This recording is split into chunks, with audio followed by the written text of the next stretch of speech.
Ooh, Wendy Bell Radio is live. Hey, Hey, how's everybody? I've got a lot of hair going on today. I'm just going to say I was going to tame it and then I was like, screw it. It is what it is. And you people voted for it to be grown out. So it's about to get even bigger and oh bushier. So, boy. how's everybody? I'm super excited, you guys. First of all, Brock, we got a big shipment from Tulip Blooms. Yeah. We got this care package. All right. So, how cute is this? This is the owner of Tulip Blooms, right? tulipblooms.shop/Wendy. He sent me a new velour massaging oil for Brock. Well, he gave it to me, but since I have one in here, I'm going to let Brock have it. And one at home. Yes, I do. Anyway, so he and I were talking about fragrances, and he's helping me create a fragrance that is one could have as a serum, as a massage oil, a facial oil, as a body butter. And so he's sending me these different fragrances and these different products. They're beautiful, you guys. All of the things that I think that the one smells like lemon bars, which is this one, epic moisture, creamy body butter. So you can't really see it on here. It comes with a little scooper that looks like you're going to eat it. I'm like, ice cream? No. And it's just beautiful. It's just like that. And cuticles, elbow, like again, anything that is that the one Kate talked about? is dry and makes you unhappy, it won't. And it's got this very light botanical healing smell. It's beautiful. I really like this company. I love that they're constantly giving me new stuff to try. And they're super grateful for you. They're super grateful for you. Remember, look, if it's been a while since you've pampered yourself, if you've never, I guarantee you that the Tulip Blooms that I sent my sister for her birthday is more skincare pampering for her than she's ever done in her 58 years. And it's magnificent. tulipblooms.shop/Wendy. Did she receive it yet? Yes. And I haven't gotten her review of it yet, but I have to tell her exactly what it's for because she's probably going to be like, what's massage oil for? I'm like, no, it's not. It's everything fabulous. You're going to love it. So I'm going to introduce some new products coming up from them, and I think you're going to like them. So what's going on? How's everybody doing? We ended yesterday, number 7. I was deeply grateful to see that. That's awesome. Thank you. And what else do we have going on? Let's see. What can I ask you as a question to get you guys chattering? How about the 50-degree temperature drop from Saturday to today? Stop. 50 degrees. I'm tired of this. 1 minute you're ready to pull out the shorts and grill. And then you're like, gloves, hat, sweatpants at home. Like I want to walk around in basketball shorts, not. It's such a good look on you too. Sweatpants. Wow. Hopefully you can wear them with those nasty sandals of yours.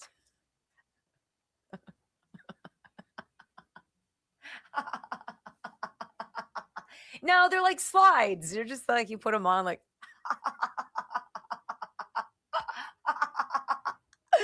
Oh.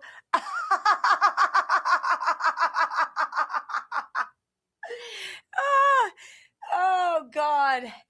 Oh, I love me. Oh, Bobby, what's the matter? You're the best. Okay. Anyway, we've got a great show today. We still don't have a clock, so I'm going to be looking over here and try not to look over there. We're trying. So this is it, 8 p.m. That's the time. Trump's going to blow everything up. How about, all right, I've got a question for you guys, and I want you to put it in the comments section under the video box, if you'd be so kind. Hit that thumbs up button, the rumble button, and here's my question. Did you guys hear Alex Jones allegedly turn on President Trump and ask Robert Barnes, his lawyer, podcaster, guy, friend, who is Amos Miller's attorney, how do you 25th Amendment Trump? Because he's clearly mentally unstable.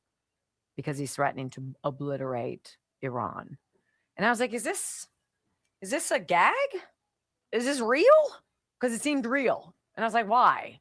And then he suggested that JD Vance should just step in and take over. And I was like, If I was JD Vance, I would not want that. Yeah, As stop invoking my name. I'd be like, no, you want to be crazy, you do you, but leave me out of it. Unless. See, there you're going with the conspiratorial. I'm just going to say this. Look, if you're not on the edge, if you're not dipping a toe into the water, pushing to the next level, why? Why not? There's a lot for us to discover. I don't understand. They're pulling pages out of the Democrat book. And I don't get it. I don't understand. He's obviously not mentally incapacitated. There's more to it than that. At 30,000 feet, I look down and I'm like, I look at it and say, he's looking for clicks. That's the way I look at it anymore. There we go. Yeah, I refuse to get my unis in a bunch over that. Yeah. 5, 4, 3, 2, 1. Welcome to your daily dose of facts to fight off the liberal gaslighting. You can be in the middle of a hurricane. You have sanctuary in the city of Chicago. Or you can be on a calm day. North is still north. You could be in a thunderstorm. I am angry. We are not going back. Not ever. North is still north. People can yell at you. The hell with the Supreme Court. We will defy them. North is still north. It doesn't change fundamental things. And in this business, right is still right, even if you stand by yourself. We don't get fooled again. No.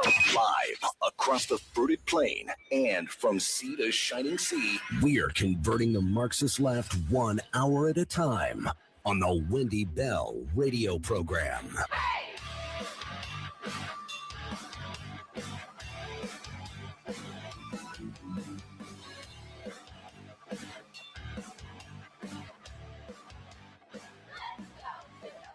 Well, hello, America. Greetings to all of you across the beautiful fruited plain. A delight to be on the program with you today. Thanks so much for tuning into the Wendy Bell radio program. If this is the first time you've heard of the program, I hope you come back. I hope you stay for a while. And I hope you get our app, wendybellradio.com. It's super easy. Download it onto your device and then join the live video stream as we broadcast the entire 3 hours on video for you. Also on Rumble. And remember our podcast, we're almost at 8 million podcast downloads. We got a busy show. We've got an 8 p.m. deadline. We've got Democrats freaking out. We've got deep staters calling for the 25th Amendment. My. And it's only Tuesday. Welcome home. I pledge allegiance to the flag of the United States of America and to the republic for which it stands, one nation, under God, indivisible, with liberty and justice for all. Amen. You know, one of the things I think I appreciate more about President Trump, the longer I pay attention to him, is I believe he's extraordinarily consistent. And I think this almost seemingly perceived haphazard way in which he's tweeting and saying, we're going to do this, and there's this deadline, and if you don't meet it, I'm going to do this, and every blah, blah, blah, blah, and F you, and crazy bastards, and people are like, what? But it makes total sense to me. It makes total sense to me, specifically when you're at war. See, we're literally involved in a war with Iran, yes, but the true war, the true fight is here at home. And it's almost like what's going on thousands of miles away, as important as it is to the future of the safety of the planet. The real battle, the real evil, I believe exists here at home. And I don't understand people who are so blinded by their perceived hatred of Trump, who would like to see America lose on whatever front, America last. Why would anybody in this country want that? See, there's a space there that I don't understand. There's a bridge there I don't have access to. Because even if I root against a political person or an ideology or some such nonsense that we all know is completely contradictory to basic common sense, I don't wish for the failure of a country so that that person can look bad. In my mind, that's like elementary school nonsense. And it grows into pathological disturbance and this derangement, which I don't get. I see this president as being extraordinarily consistent. He has said the same thing. He has said it again and again and again. And I can't imagine what it's like to be the CEO of this country and to see what needs to be done, create a plan for how that needs to be executed, and to have a percentage of your colonels, majors, generals, what have you, openly try to screw you over at every turn to the detriment of the safety of everybody here in this country. I don't understand that.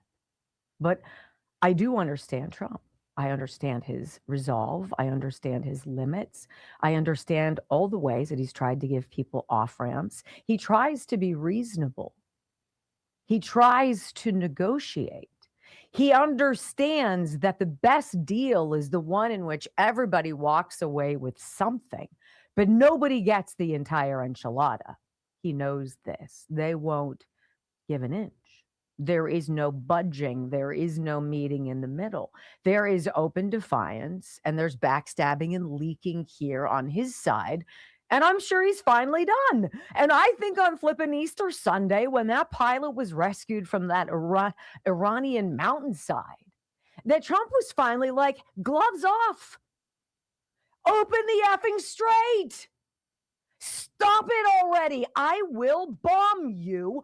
I will obliterate you. And I'm sorry, but there's not a lot of positive press out there about the country itself, about their achievements and their contributions to the planet. I don't hear a lot of people bemoaning the fact that in one fell swoop, we could, in fact, just destroy the whole place and start from scratch. There are some people out there who believe deep-rooted hatred that is taught to the Iranian children because of their dark regime. The only way to start from scratch is to start from scratch. That sounds terrible. No, it doesn't. For a lot of people. I saw President Trump yesterday at the White House, sitting at a picnic table with a bunch of little kids. And he was talking to them about, hey, they wanted him to sign their artwork. They were coloring pictures and what have you. And he put his name on it. He scribbled with one of his big Sharpies, right? He's like, hey, you could sell that on eBay for $25,000 right now. Kids had no idea what he was talking about, but the parents did. He was like, I'm going to sign this. Did you know Joe Biden signed all of his stuff with an auto pen? Auto pen Joe Biden. That's who he was. They have no idea what's going on. This president oscillates at a degree that is hilarious, but he's also a grandpa. He's also the CEO of America. You know, I am not proud to admit it, but I understand the snapping. If we can call Trump's expletive Sunday post, open the effing straight, as a snap, it's amazing that it's taken him this long. Haven't you ever done this? Just lose it. Something triggers you, and whomever it is, it's usually someone you love, and you just snap. And you're and you say things and you scream and you rant and or is it just me? Because I did that last night. It's not a pretty look, but sometimes it has to happen, especially if people aren't listening. Trump said 8 p.m. tonight, sign something with us or prepare for obliteration. So what is the Iranian regime's response? Well, they've trotted out a bunch of children to act as human shields and place them on bridges across the country to dissuade the president from knocking out the bridges. Then they have human shields, people standing arm to arm, wondering what the hell they're doing, because remember, they have no internet. They have no American news. They have no intel. They have no idea what's going on. And the Iranian, whomever is left, is like, hey, we need you to go stand over at this power plant. Wrap yourselves around it. This is how evil treats its people. What is Trump guilty of? Wanting to liberate and to make free people who've been oppressed for decades, people who've been shot and killed, people who've been demonized. I want you to hear Harry Enton. First of all, I want you to hear what Trump said yesterday. Actually, I think he posted this just a little while ago. It's hilarious. It's true, Donald Trump, all right? Posted April 7th, 8:17 in the morning, so about 4 hours ago exactly. He writes this: a whole civilization will die tonight. A whole civilization will die tonight, never to be brought back again.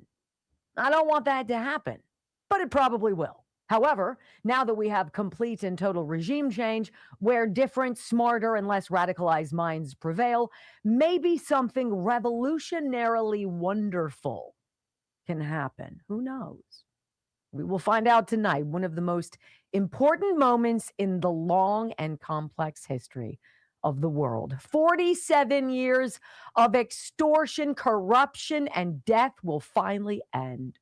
God bless the great people of Iran. Do you see the symbolism? 47 years, the 47th president on 4/7. Maybe that's just me. But you know what? The Democrats want to resist. They want to impeach. They want to do whatever they can. 25th Amendment, say he has dementia. Oh my gosh, he's whispering to himself. He's walking into the walls. Well, here's Harry Enton, a quick 30 seconds with a former boyfriend who says, you know what? Democrats, all they've got is resist Trump. And because of that, they're completely in the toilet. Any senator who hopes to retake the House or the Senate, nice try, ain't in the cards. Listen. Look at this, net favorability. Party ahead at this point, midterm years with the GOP president. In 2018, Dems were up by 12. In 2006 on net favorability, which party you like more? Dems were ahead by 18.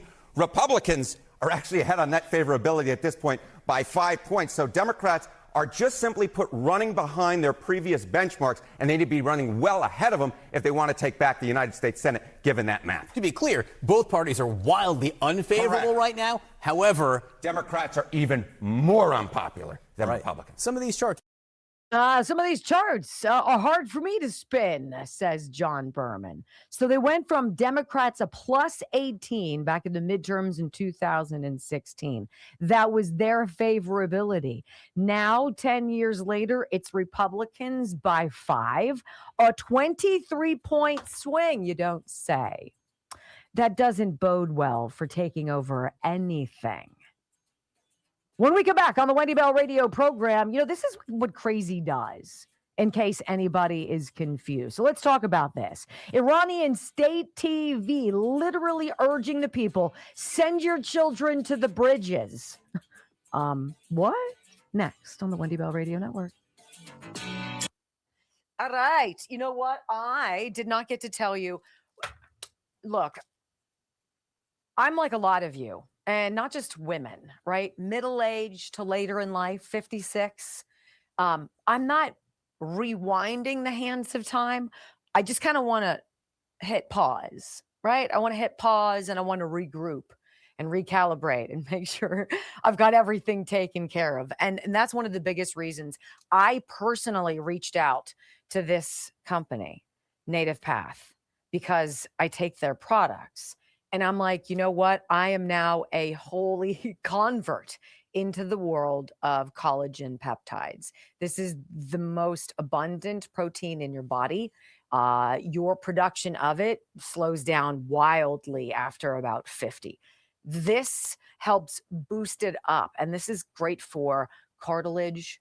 This is great for ligaments, for bone health, for your digestion, for your skin. You've got like weird beginnings of that thin, crepey, wrinkly skin. This fights it back. Strong nails, strong hair, shiny hair. This is it. It's pennies a day. And my friends at getnativepath.com/Wendy are offering this to you for up to 45% off. Literally, it's pennies a day to put this into your drink or what have you. It's flavorless. It's odorless. You just pour it on, drink it in, or put it on something that you're eating like cereal or yogurt or what have you, and start rebuilding your body's collagen. You're going to start feeling and seeing a difference. Getnativepath.com/Wendy. I kind of cougared them. I'm like, look, people, here's what I want. I want you. Wow. I know. And you know, Wendy gets what Wendy wants. No, she doesn't, which is why she snapped last night on her family. Yeah. I'm surprised he hasn't snapped. He's very even keel, I think Trump is. And I think his texts and whatnot, or his tweets, I think are very interesting because they're intended to keep people off balance. It's the whole point. I think it's interesting where you hear Democrats coming out saying, we want diplomacy. Well, where has that been for 47 years? Where's it been for the last 47 days? Yeah, there's no diplomacy. There's no diplomacy. Not with people who want to line up their children to take them. Right? That's a special kind of stupid. And I'm sorry, who did Iran fund? Oh, that's right, Hamas. What did Hamas do? Oh, they buried their munitions in hospitals and classrooms and things like that. They're really good people. Super duper people. Look, I've read a lot of people who are like, I don't care, take the whole country down. I was like, wow, dang. That's a little...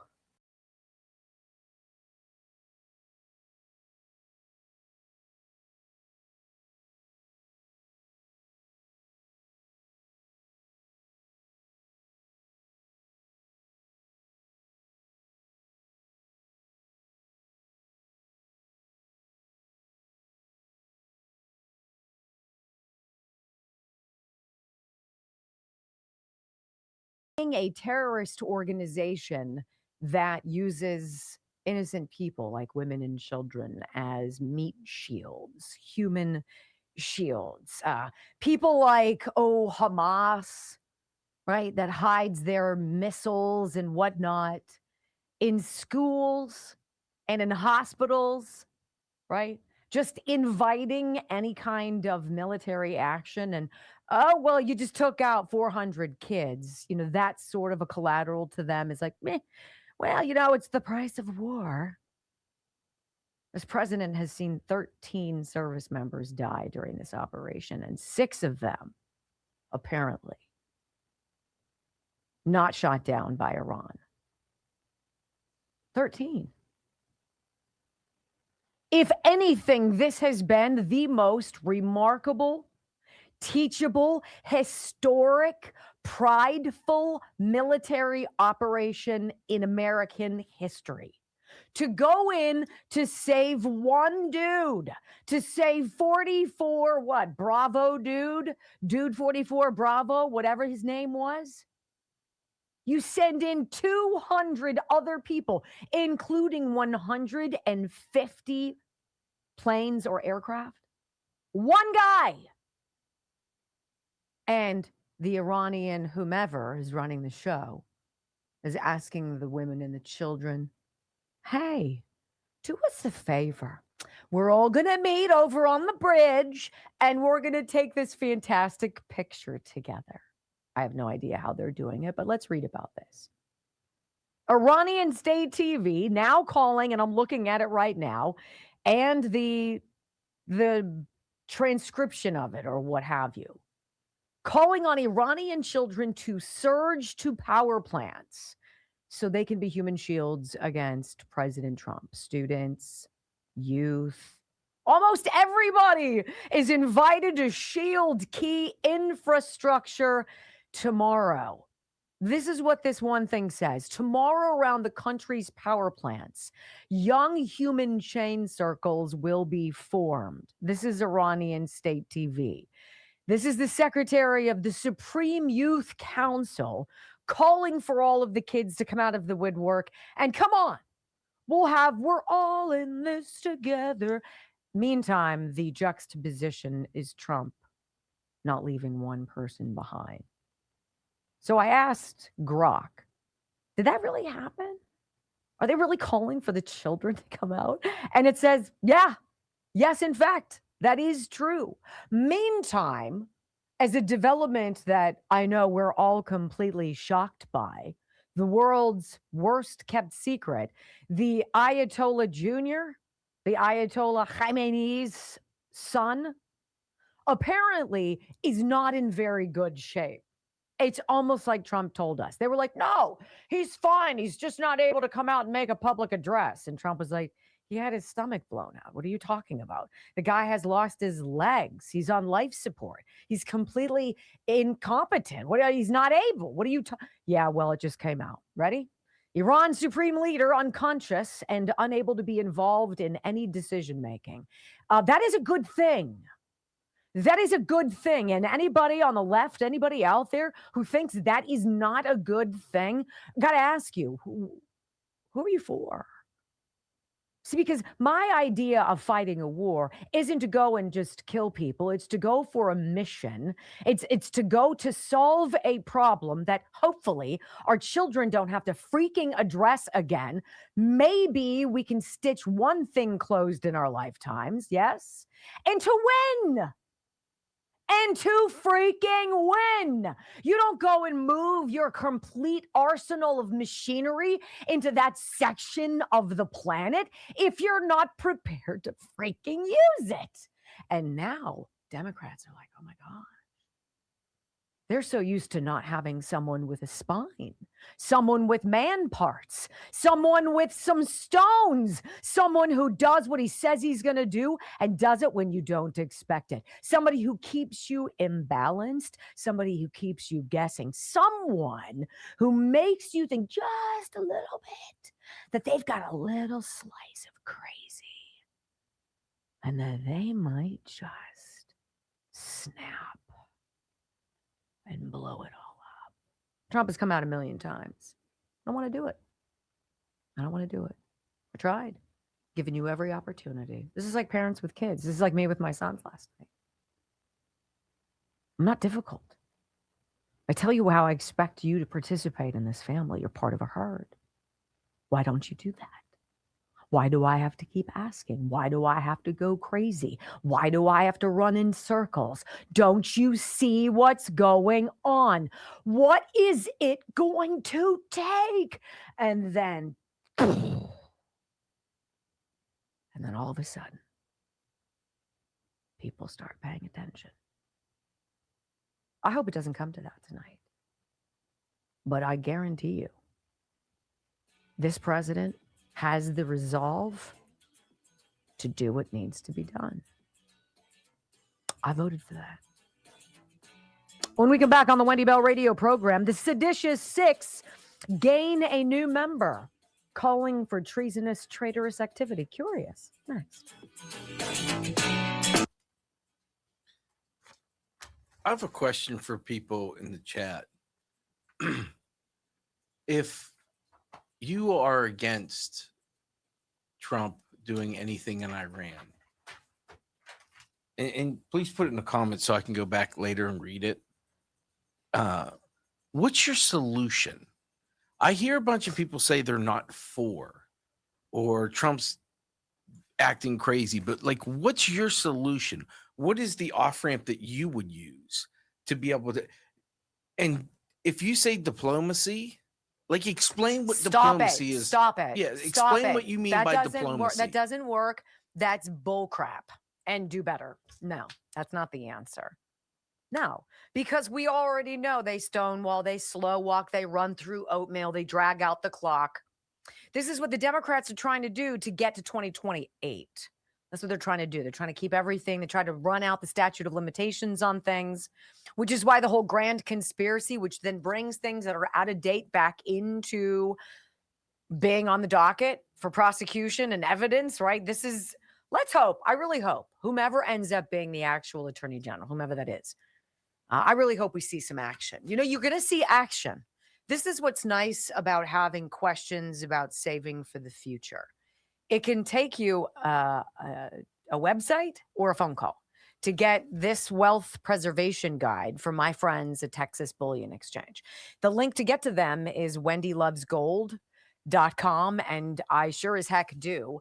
wendylovesgold.com. This is super easy to get, and it's a packet to answer all of your questions. Well, do I have to have money, cold hard money in my hand to go get a gold to put it in an IRA? No, you don't. To have it delivered to your door? Probably, but it's wonderful. It's easy. It's safe. It's secure. It's fantastic hedge against inflation. And the value of gold has gone up 7,000% in the same amount of time it's taken the US dollar, to lose 90% of its value. 855-927-5557. I've bought from them twice, and the gold and silver that I've purchased is historic. It's like being a collector. You're a collector of a piece of history. I've got coins that date back to the 1800s, gold coins. They're magnificent. They're like museum pieces. From calling Texas Bullion Exchange? Yeah. WendyLovesGold.com, guys. 855-927-5557. All right, let's see what you're doing. I've got so many tabs open. Wow. Salty dog for you. Wendy, just a note about Healthy Cell. Wife and I have been taking the Vascular Focus Bio Daily Juvenon and never felt better. It's great. Ages 74 and 65. Also love the Sniper and Knockout. This stuff is awesome. All right, let's just go. I know that you listen to me every day, and a lot of you are like, God, I wish you would stop talking about our stupid sponsors. No, I'm not going to stop until you try something. I firmly believe that I have the key, through no work of my own, just as luck would have it, that I stumbled upon this company that has completely changed me in my middle-aged years. And how you feel stamina-wise, focus-wise, strength-wise, ability-wise. This is a game changer. If you're dragging around, you're yawning at 3 o'clock and you're like, oh my God, stop. It's called nitric oxide. It opens up your blood vessels so blood can flow. And the results are nearly immediate. They work for me. Bloodflow7.com/Wendy. And the male version. Look, obviously we're different. We understand biology. You all have testosterone. Alpha Gold Male plays into that formula and helps you with that so that you are strong and that you are able and you are active. Bloodflow7.com/Wendy. What are you doing? Are you hot? Yeah, it's hot in here. Huh. Do you want my Oriental fan? No. A little too gay for you to do that? Not that Little there's bit. anything wrong with that. Yeah, right. Well, Yeah, I mean, it's very pretty. I'm sure it is. I just want to get video of it. What's going on out there, everybody? How did you like that? A whole civilization will die tonight. I don't want that to happen, but it probably will. That's his statement. And so people are like, so what do you guys think? What's going on with Alex Jones? Brock, what's your supposition? Do you know? Clicks. Yeah.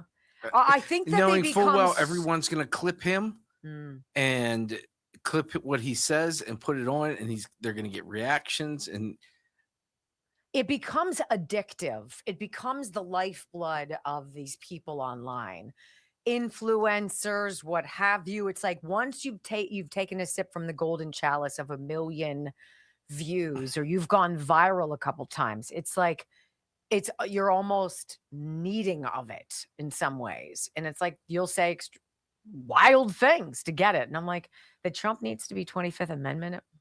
Come on now. yeah, That's insulting, even for Alex Jones. Come on. Yeah, I don't understand it. And, I'm not a doom and gloom guy. Anybody coming out against Trump now is just doom and gloom.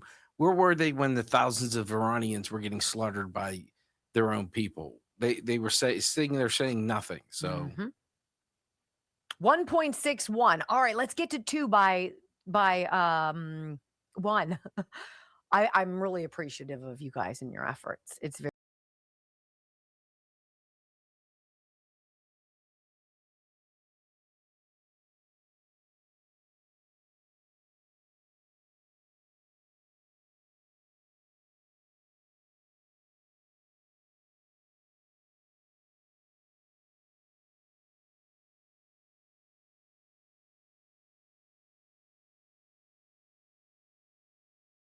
week. If I don't tell you how much I enjoy you and your company, please do know I do. And Brock and I do enjoy so much being able to share with you some of the stuff that we notice out there. Like, we need to spend some time later on in the broadcast talking about this Alex Jones. Look, I don't follow InfoWars, but I appreciate people who are on the outside, people who are dancing on the edge. Sometimes they slip off into a black hole, but you don't get to the next frontier if you're not willing to go a little bit into outer space. Sometimes your rocket goes, and I think that happened to Alex Jones yesterday. We're going to talk about it because it's nutty that there is now this theme pulsing through media, the old beaten drumbeat of Donald Trump he's losing his mind. The man is crazy. He's unstable. Nobody knows what he's going to do. Yeah, I know. You morons. How else do you win wars? By telling everybody, well, first what we're going to do is put on our red jackets and they're going to have really bright brass buttons and they'll catch the light so people can see us coming from miles away. And then when we're all picked off, we'll say, how did that happen? I mean, like, come on, wake up, right? This is an interesting thing that Jesse Waters opened the door to. So you remember the seditious six, right? Mark Kelly, and then you've got Maggie Goodlander, who's married to Jake the Snake Sullivan, the former national security advisor and deep state swamp creature, right? All Alyssa Slotkin encouraging active duty military. Hey, look, he's crazy. Commander-in-Chief is nutty. You don't have to follow through with his orders. Okay, that's scary. Well, there's a new member of that group, and he's a senator, and he's a fabulous guy. Before I tell you all about Jeff Merkley, let me read you. This is, well, President Trump basically said it. Every bridge and every power plant in Iran is going to get destroyed, decimated by tomorrow night if they don't cave. Burning, exploding, never to be used again. Over 4 hours if we wanted to, by 12 o'clock. So literally he says to Iran, you've got 8 o'clock. And by midnight, if you don't sign that, we will have destroyed everything in your country. So you do you. Decide what you want to do. Okay, now, based on reports from the New York Times, President Trump threatened to destroy Iranian power plants, bridges, and other infrastructure if Iran does not open the Strait of Hormuz. These threats, often made via social media, are described by international law experts as potential war crimes because deliberate targeting of civilian infrastructure is forbidden under the Geneva Conventions. We'll note, of course, that the structure Trump wants to bomb are run by the Iranian military, so we can diffuse that dumb argument right out of the gates. Here's Jesse Waters introducing us to the new member of the seditious six, Senator Jeff Merkley. They're back. The seditious six is now 7. They've got a new member, Senator Jeff Merkley. He didn't like Trump's Easter message to Iran, so he's telling our men in uniform to go AWOL. Quote, to our military leaders, remember this. You are legally required to refuse orders to commit war crimes. So what's a war crime? Alyssa Slotkin, one of the original 6, says it's as simple as turning off the enemy's lights. The Times agrees. Are What's you going on concerned with it? that your threat to bomb power plants and bridges amount to No, not at crimes? all. No, I'm not. I hope I don't have to do it. Mentally, these are disturbed people. If you think I'm going to allow them, and powerful and rich, to have a nuclear weapon, you can tell your friends at the New York Times, not going to happen. If knocking out power is a war crime, Bill Clinton should be in The Hague. Slick Willie obliterated Serbia's power grid back in '99. Both the Bushes did it in Iraq. Lyndon Johnson hit a few power plants in North Vietnam. It was called Operation Rolling Thunder. These targets are selected as humanely as possible, considering dual-use systems and the law of proportionality. But the goal of war is to win. We aren't hitting their water, or hospitals, or hotels. That's what Iran is doing to our allies. Remember, these aren't civilian power plants. The Guard runs them and gets dibs on the power. So hitting that type of target hurts the military and their ability to fight back. So in the first minute and a half here, Jesse Waters has now unpacked and dismantled, neutralized, if you will, the left's argument that Trump striking any of these plants, any of this infrastructure, would be some kind of a grave violation of the Geneva Convention, some kind of an act of war crime. Well, as Jesse said, George H.W. Bush ordered airstrikes on Iraq's power grid as part of Desert Storm in '91. He targeted electrical infrastructure to disrupt military command and control during the Gulf War. Oh, you mean it disrupts things? It helps you freaking win? Gosh, I hate that. The strike significantly damaged the power grid, which supplied 75% of the country's electricity at the time. And Bill Clinton ordered NATO's 1999 bombing of the Yugoslav power infrastructure. That was during Kosovo. So spare us your pearl clutching, okay?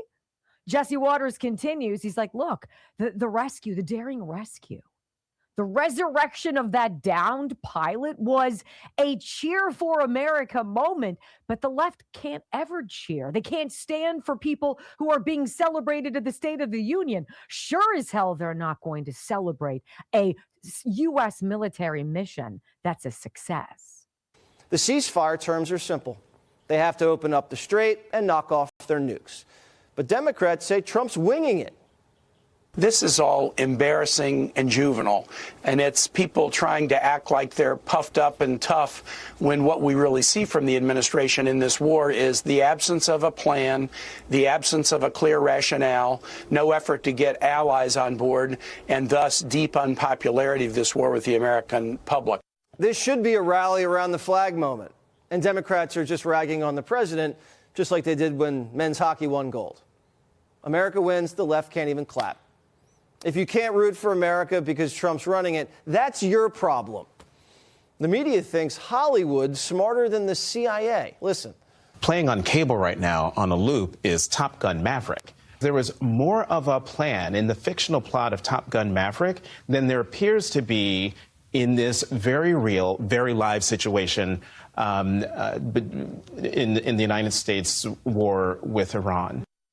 The media knows the goal of the war. We can't have terrorists get nukes.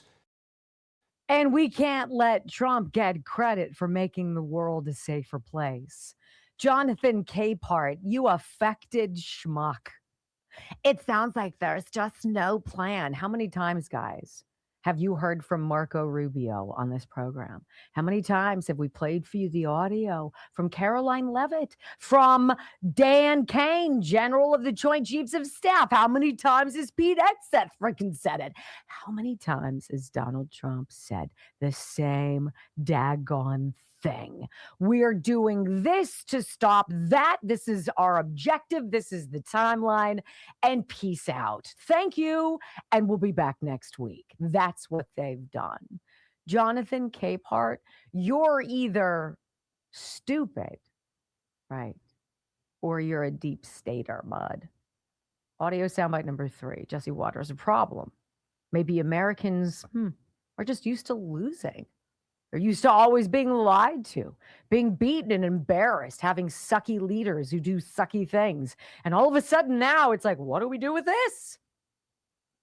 Maybe the media is so used to fighting forever wars that they're not used to us winning. To them, fighting to win looks crazy. This What is your response to critics who say that it is your mental health that should perhaps be examined as this war continues? I haven't heard that.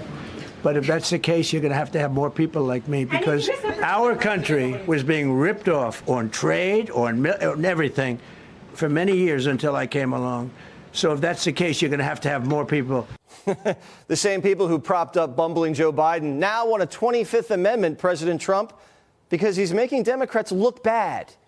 The president is clearly unhinged, and he's doing what we've seen him do many times before, which is to speak off the cuff and on a whim and to degrade the basic rule of law. You know, when I take a look at the cabinet, the 25th Amendment really turns on people of good faith who mean their oaths to our Constitution when they took them, who are willing to hold this president accountable. And so far, we don't see that kind of courage. Decapitation strikes in the first 30 seconds, search and recovery missions, 200 miles inside enemy territory, no casualties for over 3 weeks straight. Call him a madman all you want. It helps him negotiate. The Iranians see American politicians saying Trump's so crazy that he'll commit war crimes to win the war. The mullahs are looking around like, uh-oh, maybe we should sign a ceasefire. That's 100% correct. 100% correct. Which is why I'm kind of curious about the Alex Jones things, calling for Trump to be 25th. Really? Or are you helping in the strategy to send the mullahs a message? He will bomb you. He will kill you. It's the mission of the United States military.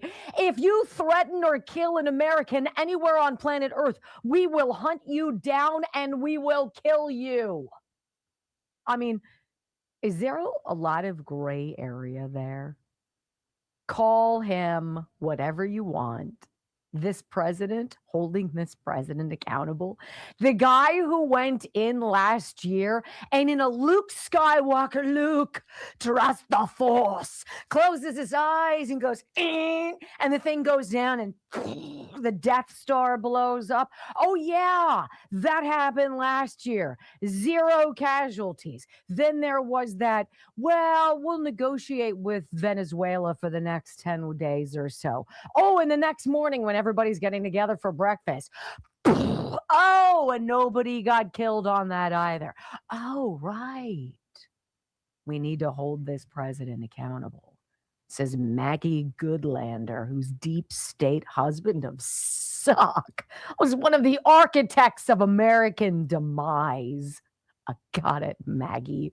Here's the president, though. It's just too much fun. This is so ridiculous.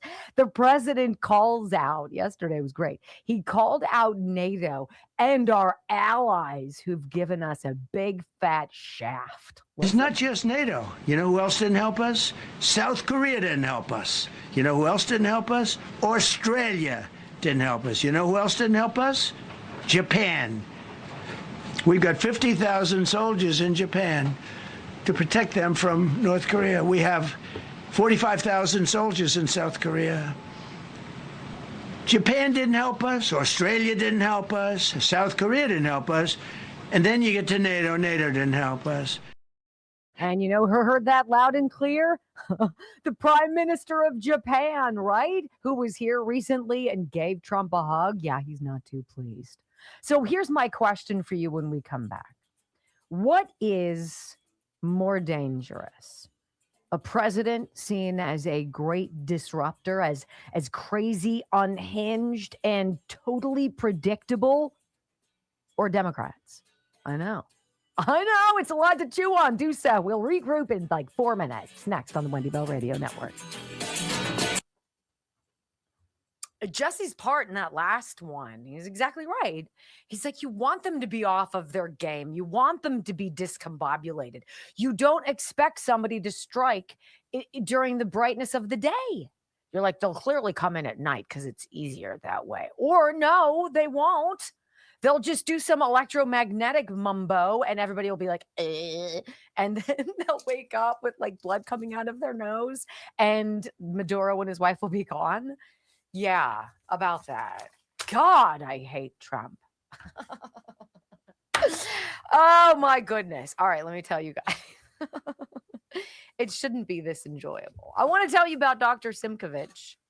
I have a very similar story of my friend Diane, who went to go see Dr. Simkovich with her tremors and was so delighted that she got 75 maybe percent improvement in the severity of her shaking. So now she could maybe even put on lipstick or a mascara or hold a cup to her lips without shaking it all over the place.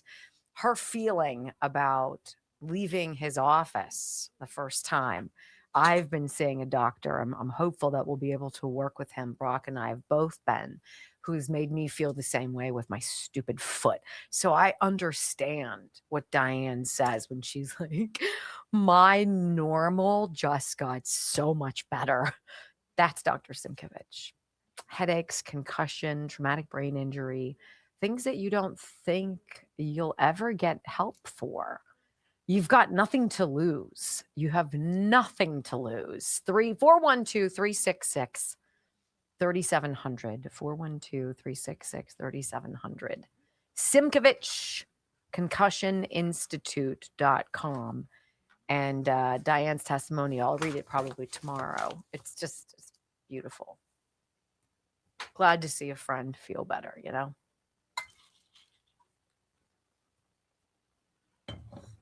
I'm going to give you my fan. No, I'm good. Why don't you take your thingy-dingy off? Because I don't want to. Okay. Because any minute now, the air's going to kick on. And I'll zip it up and... Oh, so you'll feel like you're in menopause. Oh, tell me all about that. How does that feel again? Mm-hmm. Comes the victim. Do you wake up with Here comes the victim. Wet hair? Sweaty? No. That's really attractive. How are you doing? Yeah. I know. I'm like,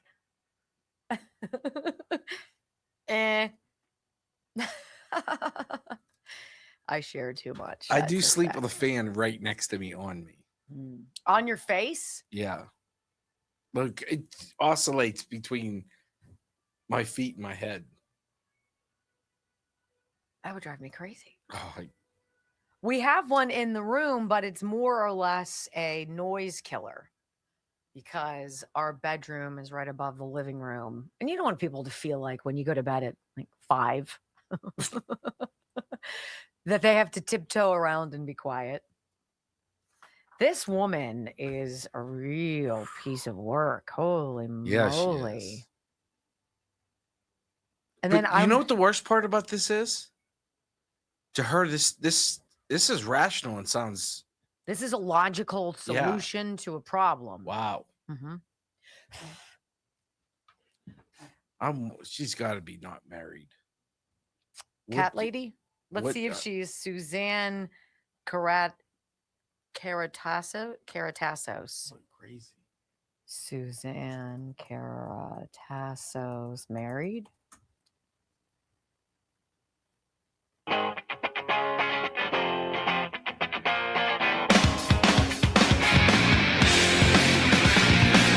Welcome back to the Wendy Bell radio program. You know, I didn't really think about it until yesterday after the show. I was listening to some more of the in-depth coverage after we dumped out of the press conference in the White House yesterday of the president taking more questions from the media. And I don't know how many times he has to do it, but yesterday he did it again and it hit me. He's like, you know, the people in Iran have no idea what's going on. They have no contact with the outside world. They have their Iranian regime state-sponsored media, which is propaganda, the same way Hitler did, right? Giving all the Austrians the beautiful, ornamental radios so they could tune in and hear updates about the war. Except the updates were always beneficial for Germany, right? It was all about propaganda. It was all about the narrative. The people of Iran, for almost 50 years, have been used to not being able to be who they are. If you're gay, you get thrown off of a building. If you're trans, you keep it quiet, bigly, because you get executed on the street. If you're a woman and you decide to take your hair out of your burqa or whatever it's called, you could take a bullet between the eyes from a sniper on a building. And if you're a protester who merely wants the ability to freely discuss the foibles of your government, you can be hosed down and killed. You can be hanged in a public square. You can be killed while you're undergoing surgery at the hospital or shot dead in the waiting room. That is, I mean, imagine for a minute. Imagine. Now forget the things that you and I worry about. I really want to go on vacation this year. Honey, can we go on a trip? They're like, I want to be able to eat. I'd like to be able to get some medicine or speak freely. Can you imagine this woman who is running for Georgia House, I think. She's running to be a state representative in Georgia. And her name is Susanna Karatassos. Susanna Karatassos. So she's running for the Georgia State House. And she says that when and if Democrats take back the House, that there is a very easy way to shut down any opposition. And that is to, well, listen to her. She's running for office. Oh, my God. When this is all over and Trump is gone and Democrats are back in charge and we're rebuilding everything, the punishment for MAGA for voting Trump 3 times needs to be that they lose their internet access for 4 years, that they cannot post videos or comments on social media for 4 straight years, so that none of us are subjected to their lies and misinformation while we are rebuilding the chaos that they caused. The whole world and America gets to be without their BS online for 4 straight years. Can we all agree to this? I don't know. What do you say to that? What do you say to that? Because I support the freedom of anyone to say what they want to say in this country, even if it's negative against me. I can disagree with you. These people trample all over everything that you and I hold dear. And it's laughable when she says, we need to fix what these people on the right have broken, what they've ruined around the world. I'm like, really? You want to fix that? You want to fix American exceptionalism, the strongest military, closed borders, and the rapid deportation of people who never should have been here? Really? You're the party of a virus. You're the party that lied about it. You're the party that propagandized the everlasting liver out of something you created and then got rich off of pushing a vaccine on people, which was really just a stage 3 clinical trial in which we were all guinea pigs. Susanna, I'm just going to say to you, I'm not surprised to hear what you say. I hope someday that young woman looks in the mirror and says, dang, I was a crazy bitch. Okay, hour number 2. Hour number 2 of the Wendy Bell radio program's on deck. Why should sanctuary states receive any kind of state protection or federal protection? Well, they might not anymore. Next. You know what's the most crazy thing about that whole, what was it, 30-second clip, 40-second clip? Was she's completely serious. Not just that. She's like, let's think of the places that take away the right for people to speak. North Korea, China, Iran, China. What do they all have in common? Psychos, dictators, communism. Like, you just had a rally with no kings, for Christ's sakes. Excuse my French. No kings. And then you're saying, well, what we should do is silence half of America because we disagree with them. 100%. You know that word you guys like to throw around, the authoritarian? They're just stupid. They're just stupid. Like Gary Varvel had the greatest comment. I might read it when we get back because it's just super cool. I love him. I love him. I'm so excited that we stumbled upon his everything. And I was like, I love you. Come to me. 1.9. We need 100 people. 100 people. I want to tell you about this. MCT Wellness. I want you to write down a website. Okay? Write it down or go onto your computer and type it in. The Healthy Fat. thehealthyfat.com/Wendy. And I want you to go up to the top to the bookmark and hit bookmark this page. You might not have time to watch Dr. Gundry's video right now, but it is one of the better produced, more informative medical videos about food, about our bodies and how we process food and what we need and why some of us just can't freaking lose weight.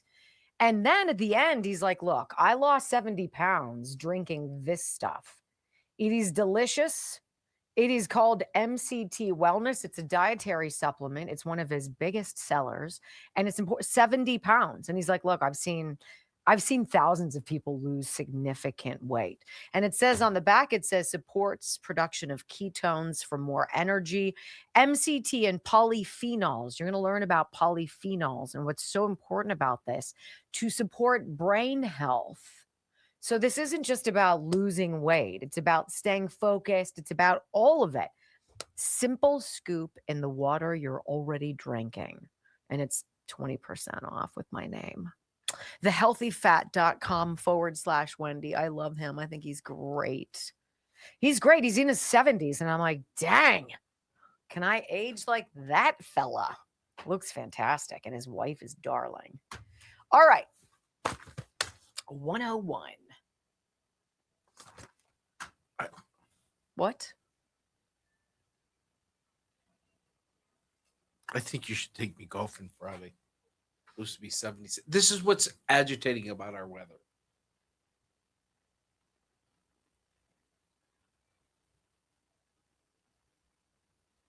$77 on Friday. 65 on Saturday. 79 on Sunday. Can we have a little consistency here? It's a little wild. I admit it. This is when I get sick. Aw. That's why I need the sunshine out on a golf course. To 5,100. All right. So I'm going to hope that we can get up to 5,500 viewers today. We almost do because we have 375 over there on X. Breaking the internet. Almost at 2,000 rumbles. Thank you. If you've not hit the follow button, that is tremendous. Our guy at Rumble was like, that's a huge milestone. Yeah. You know, that's the ultimate of grassroots. I don't have some famous father or some connection to Dan Bongino. Like, I don't have any hookups. Nobody's like, oh, I remember her. No, it's like claw for apparently every if you reach single 100,000 followers, you get a trophy. I was told yesterday. I said, oh, great. We just want the 100,000 followers. I want the personal accomplishment of it. I so enjoy having those milestones with you guys. I don't take zinc. When I feel like I'm getting sick, I take elderberry. That is the Boston guy. I like what you're saying. He's talking about her. Talking about Susanna for Georgia. What a crazy biatch. How is at what point do you sit there and say, that's wrong? Like any. Can you imagine silencing someone's opinion? I don't want to hear what you have to say. Do you know how dangerous and how pig-headed and how dark that is? Which is why we play these people. It's like because you need to hear what they say. Get into an argument with a liberal and they will storm away from you. They can't do it. And so they'll try to blame you for doing something to them so that they're a victim. Or if and you then just slither away and say, I just can't talk to people who can't be reasonable. And you're like, you're not talking, you're being a freak. or if you just point out, Freaky? I don't know, maybe song lyrics, you get unfriended by people. What kind of song lyrics are we Remember talking the about? Bad Bunny? Yeah. I was in a Facebook argument, whatever. I don't call them arguments. And I was just saying that, like, they were talking about how their kids saw it and it was all about inclusion. I'm like, do you even know what the lyrics say? Like, you're letting your kids listen to this, and they're like, they're about other cultures and the imagery. And so all I did was post the lyrics. I'm like, here, why don't you sing the lyrics with your kids? And I got unfriended. By family, right? Yeah. Yeah. Well, whatever. Yeah. I get it. I didn't even, to be honest with you, I didn't realize until something happened. Jolene said, hey, did you see X and is blah, blah, blah. And I was like, huh, no. And she's like, oh yeah, it's all over Facebook. And then when I searched the name, I'm like, oh, not a friend anymore. It's all right. It's all right. Listen, I want you all to know that I lost no sleep over it. And not because I took REM, just I lost no sleep over it.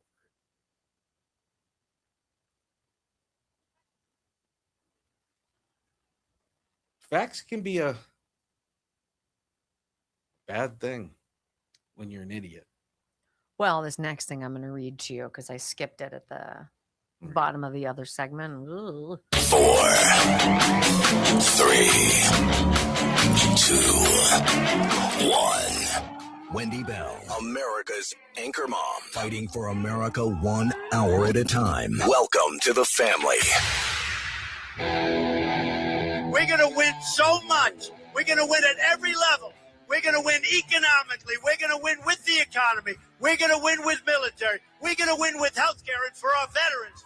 We're going to win with every single facet. We're going to win so much, you may even get tired of winning. And you'll say, please, please, it's too much winning. We can't take it anymore. Mr. President, it's too much. And I'll say, no, it isn't. We have to keep winning. We have to win more.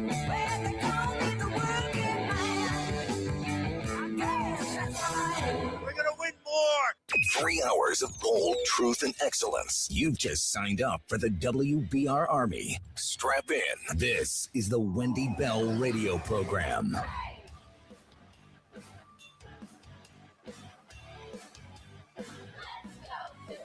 Welcome back. Hour number 2 of the Wendy Bell radio program is live. WendyBellRadio.com if you want to join the live video stream. Wendy Bell Radio, our podcast.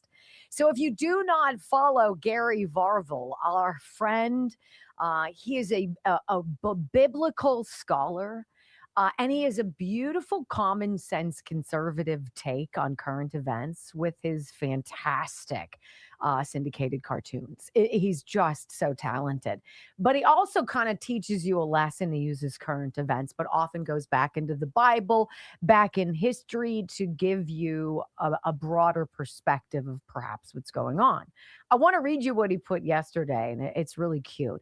He posted, it said, President Trump has made NASA great again.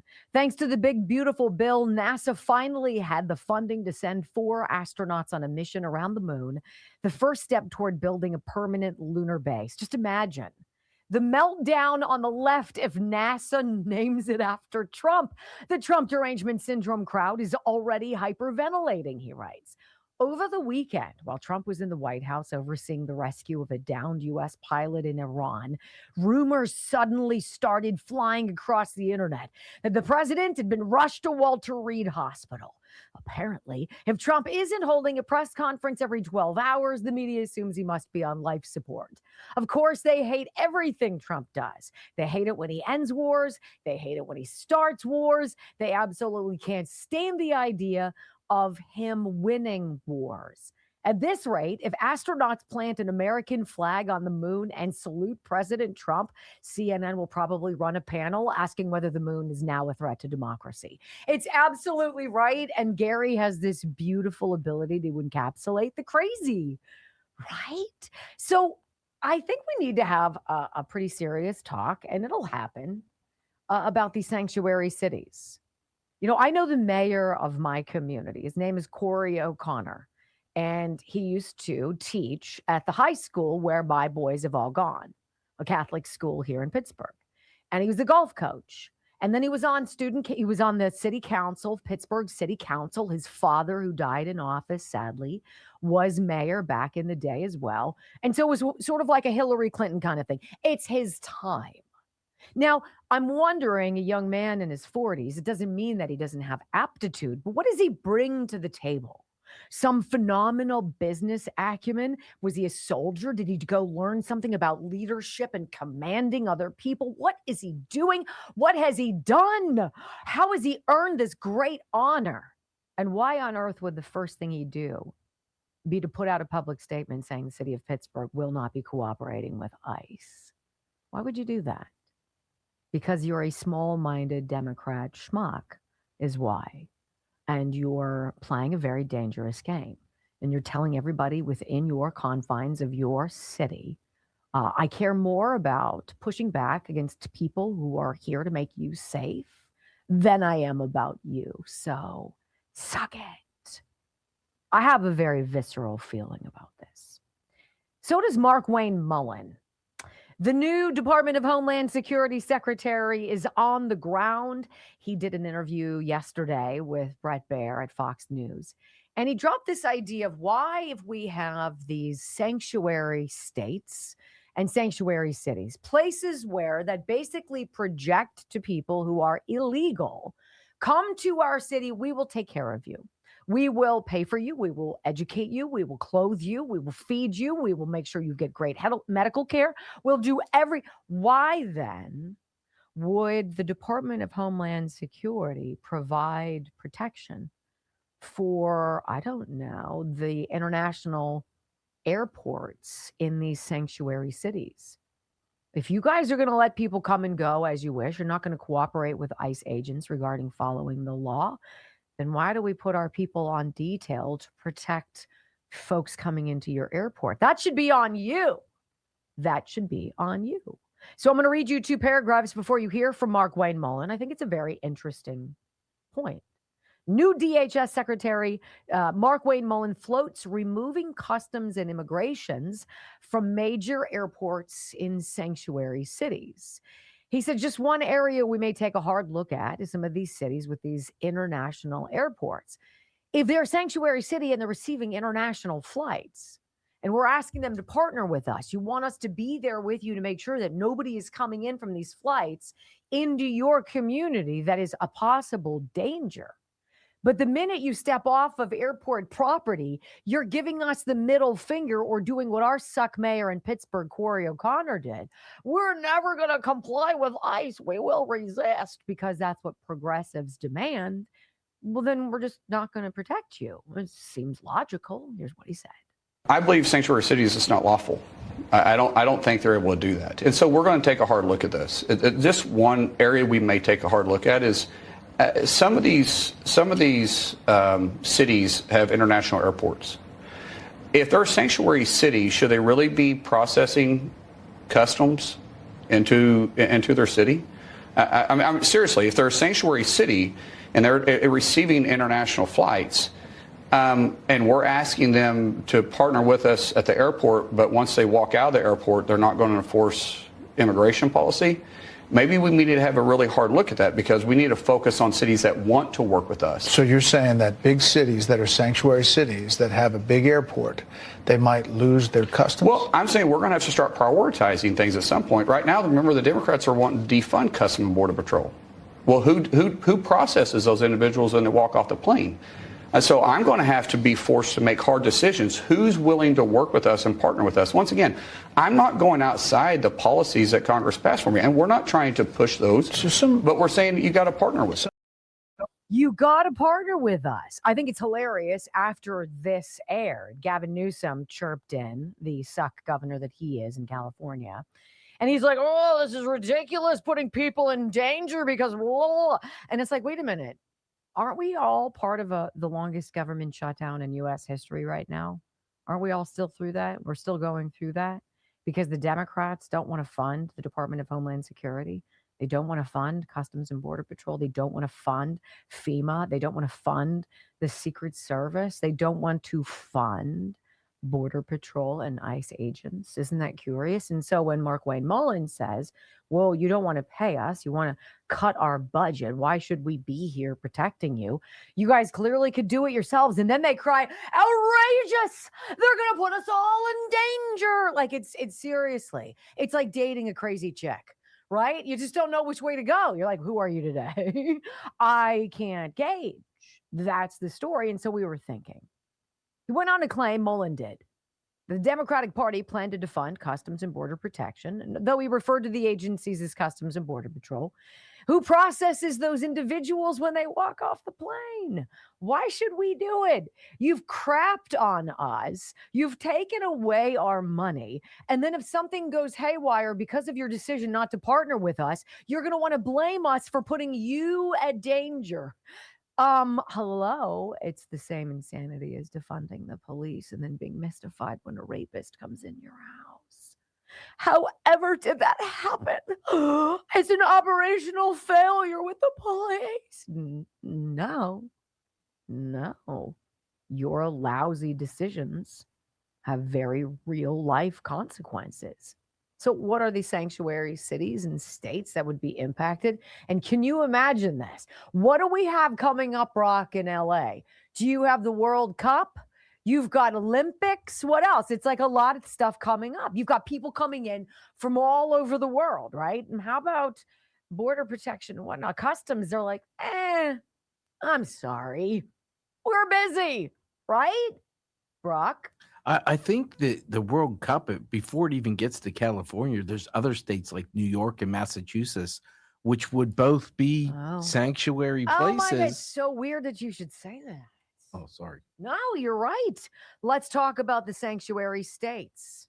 California, Colorado, Connecticut, Illinois, Massachusetts, New Jersey, New York, Oregon, Rhode Island, Vermont, and Washington. That means the potential. If Markwayne Mullins' threat is true, we're going to have to reevaluate our resources. We're going to go to the cities and the states that are willing to work with us, that will work as a team to do what we need to do to make America safe, keep the homeland safe. And if you're in a sanctuary city, you're not doing that. So Washington, that means Seattle could lose its border or its customs folks. Vermont, Rhode Island, how about Oregon? Yes. New York's JFK. Illinois, you got Midway, and you've got O'Hare. Colorado at Denver, California, LAX, and San Francisco. Good luck. Good luck. Look, I mean, I don't know how many times the Democrats can call themselves victims. They can say, no, we're not going to participate in something because it makes us victims. And then when that something pulls away from them and isn't there as a protector, and then something happens, they're victims again. It's like that whole thing has got to be very exhausting, right? To never be personally responsible for anything that happens to you. Woo! No wonder they're all deranged. When we come back, the Democrats' Eric Swalwell problem. Yeah, it's getting worse. It's getting worse. Not good. Next on the Wendy Bell Radio Network. Liberals are in a abusive relationship with the Democrat Party. Wacky. They hit me because they love me. Right. It's for my best interest. They tax me so I don't spend too much money. It's for all of the people of the world that are so needy. All right, Harmony, disinfectwithsniper.com, Harmony. Imagine being able to get rid of bugs at home and outside of your home, because that's what this is. Then imagine it being so safe that you can spray it all over and not worry about what it does to your plants, what it does to your pets, or what it does to your children or grandchildren, because that's what this is. Organic insect control. 20% off today and tomorrow. Just 3 days, Monday, Tuesday, Wednesday. No promo code. Disinfectwithsniper.com.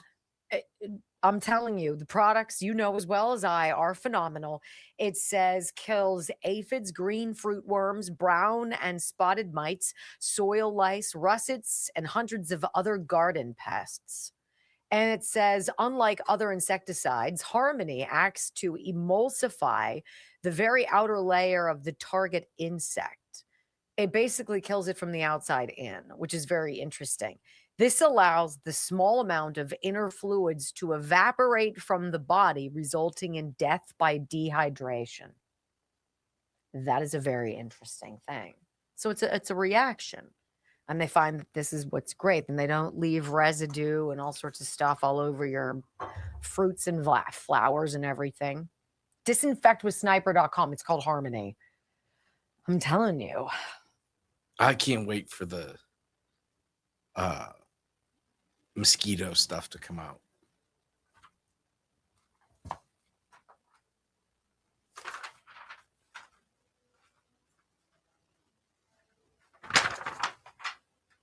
You know, I got a message yesterday.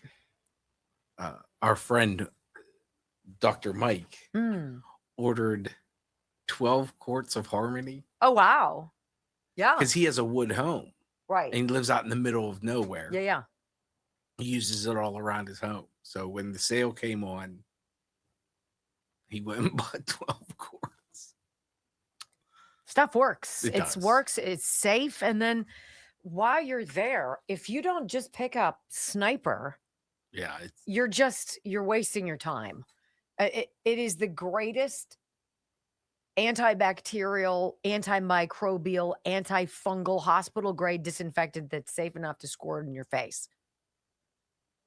I mean, and nothing gets cleaner. It's clean. Germs are gone. It's fantastic. It works great on sporting equipment. It deodorizes smelly stuff, litter boxes, stinky trash cans, diaper genies, zoos, monkey exhibit. You guys been to Poo the flinging monkey You been to the exhibits? monkey exhibit? Oh, telling you. I use it. You know where I like to use it? Hmm. On the dog bed. Hmm. Because even when they're not stinky, they're stinky. I don't disagree with you. Murphy definitely gets, yeah. Ripe. God, I need to get this out of here. How do I get this out of here? What? The ad in front of this. Hold on. Should be a little X.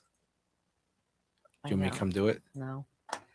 I can't get out of the ad. It's hidden in the thing, and whatever.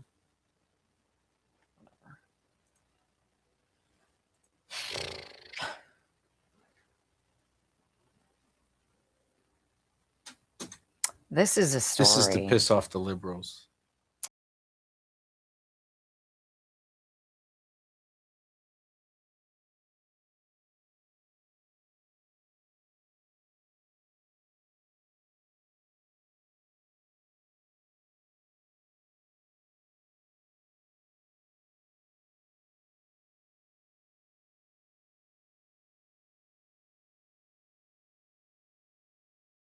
Bell radio program. You know, the Democrats' Eric Swalwell issue. They really want this guy to be the only candidate who could possibly do anything in California. They've got Xavier Becerra, right, from the Biden administration. Dude's polling at like 5%. Swalwell was up at 17. He's been knocked down a bit. And now there is this progressive lawyer who's behind this nonprofit called Gen Z for Change. She's posted this thread on X about the women stepping forward. And while Eric Swalwell's campaign and Democrats, they're watching this story super duper closely. This is the story from the Washington Free Beacon. Again, we're going to have you imagine these people in roles that are more important. Can you imagine Gavin Newsom failing upwards to become president? No. Can you imagine that broad in Georgia becoming a state representative? No. Can you imagine Eric Swalwell becoming a freaking governor? Hell no. Say it with me. Hell no. Eric Swalwell will soon face sexual harassment allegations from former staffers, left-wing activist says. including former staffers. This is according to the leader of the left-wing advocacy group Gen Z for Change, who said she's been personally working with the women to expose a, quote, pattern of manipulation and abuse of power. I know, I'm shocked as much as you are. The group's executive director, this is the woman who's behind this progressive lawyer. Her name is Cheyenne Hunt. She detailed the impending allegations against Swalwell, who's running for governor of California, in a series of social media posts. Her original video was posted to Instagram in late March and cited a text from a woman who wrote, "You know, Eric Swalwell has slept with many of his interns and makes them all sign non-disclosure agreements so they don't speak up, right? When I was 19, he tried hitting on me and sliding into my direct messaging. So I have many other friends who've had similar experiences with him." Hunt said the message was not an anomaly, but, quote, part of a pattern. That's one hell of an open relationship for Eric Swalwell, right?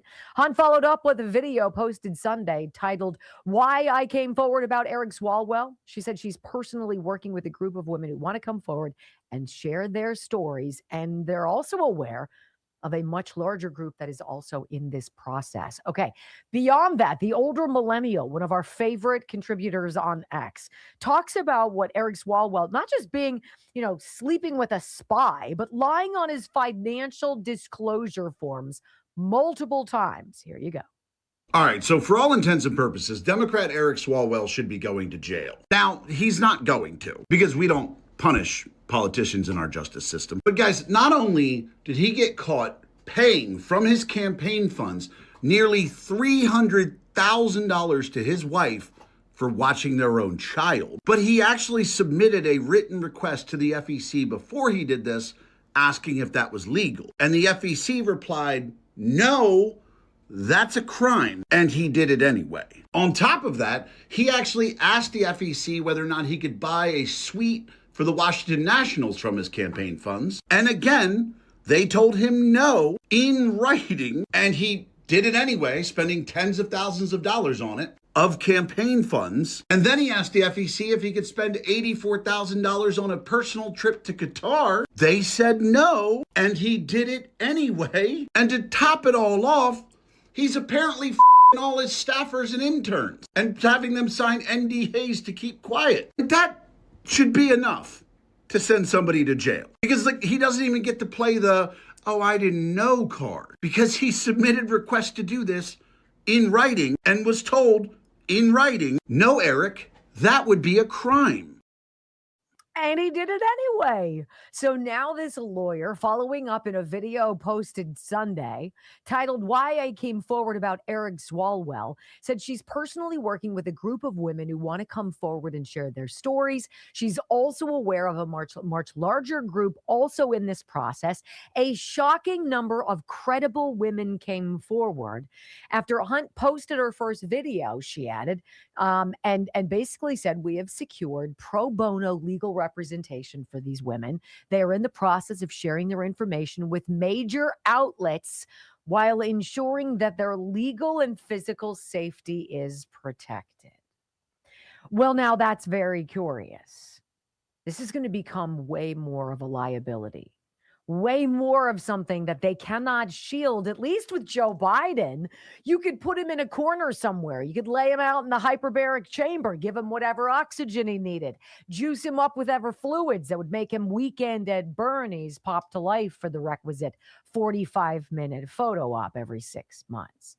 How do you stop an Eric Swalwell? Now that everybody knows what's going on. The chosen leaker from Adam Schiff, right? California, run and hide, run and hide. When we come back on the Wendy Bell radio program, my friends, is California salvageable? And I mean that seriously. 60 Minutes ask the same question next. Do you mind if I go to the bathroom? Or are you going? What's that? Do you mind if I go to the bathroom real quick? No.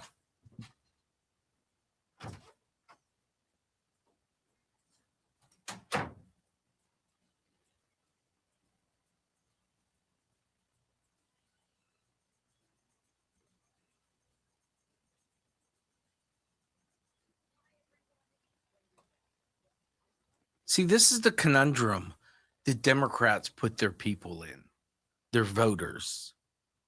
And this is why they need to rely on people who don't speak English, people who are here illegally, who just want to stay here and don't want to be deported. Because you're running Eric Swalwell, and the machine's going to get behind him because of name recognition. But how do you also tell those same people, those vagina hat wearing, believe every woman liberals, to vote for this guy?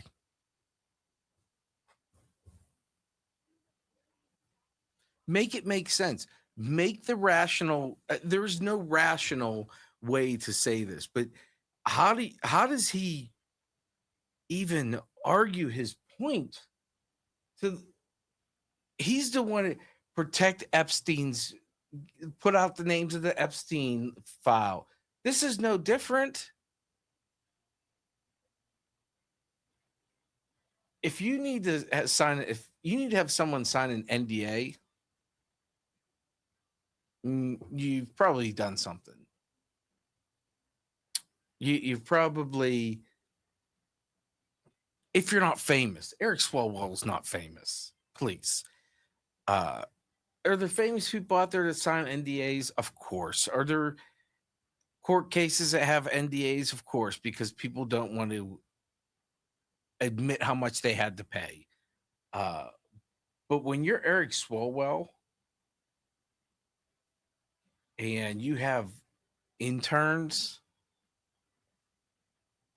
he's just creepy. Like, I don't know. I don't know how you get them to vote for you. I don't know how, like I said, you tell the vagina hat wearing liberals that, okay, this time it's political. He's done nothing wrong. Go out. They're just going after him. This time it's different. I don't get it. I don't understand it. I don't understand how they rationalize or square in their minds how it's different this time. I don't understand. I mean, I'm glad I don't think like a liberal, but like I said, if any of the vagina hat wearing believe all women vote for this guy, it means everything you fight for is garbage. Is garbage. Literally garbage, everything. yeah. Doesn't matter the topic. You stand for nothing, and you're a lunatic, and we shouldn't defend you because you stand for nothing. You have no. It's the same theme as Mark Wayne Mullen. Yeah. Why am I going to defend you when you're going to then go and put us all in danger? Well, what do they all do? They do good, sanctimonious do-goodery of idiocy. They played the moral high ground, and they went after Trump for grabbing by the, and now Eric Swalwell, who actually grabbed him by the, with 12 different interns. How do you vote for him? Can we get this guy a legit date? I mean, holy cow! So Fang. What do you do if you can't get a good night's sleep? Well, you could take REM sleep from our friends at Healthy Cell. That'll do the trick every day. But what if you just need to calm down? What if you can tell that you're getting anxious and you need to take an edge off, but you don't want to sleep? You just need calm. Well, I'm really excited about this one. Calm Mood from Healthy Cell. You know, this is one of those things. I love anything that we can take that's natural, that comes from natural botanicals and formulations that people have known about for thousands of years. healthycell.com/Wendy. I'm telling you what, focus and recall. You have a presentation. You've got something that involves a lot of people paying attention to. You have a deadline to meet. You need to be focused. You need to be able to recall what you've learned. Yeah, there's a formula for that. Focus and recall. This one, Calm Mood, has soothing herbal extracts, vitamins, and adaptogens, including ashwagandha, 5-HTP, and L-theanine for relaxation and occasional stress relief. Berry lemon. Imagine just being able to take a little packet like this. Say maybe I get anxious in crowds. I'll be honest, I don't like crowds. They bother me. Airports, concert venues, sporting events, a lot of people pushing next to you makes me anxious. Taking this before getting into that kind of an environment, throw it in your bag, forget about it. healthycell.com/Wendy. There you go.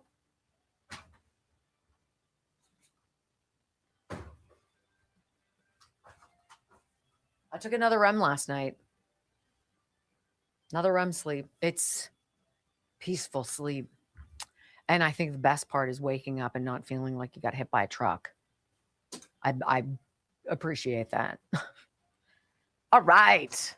healthycell.com/Wendy. Let's see, what are we talking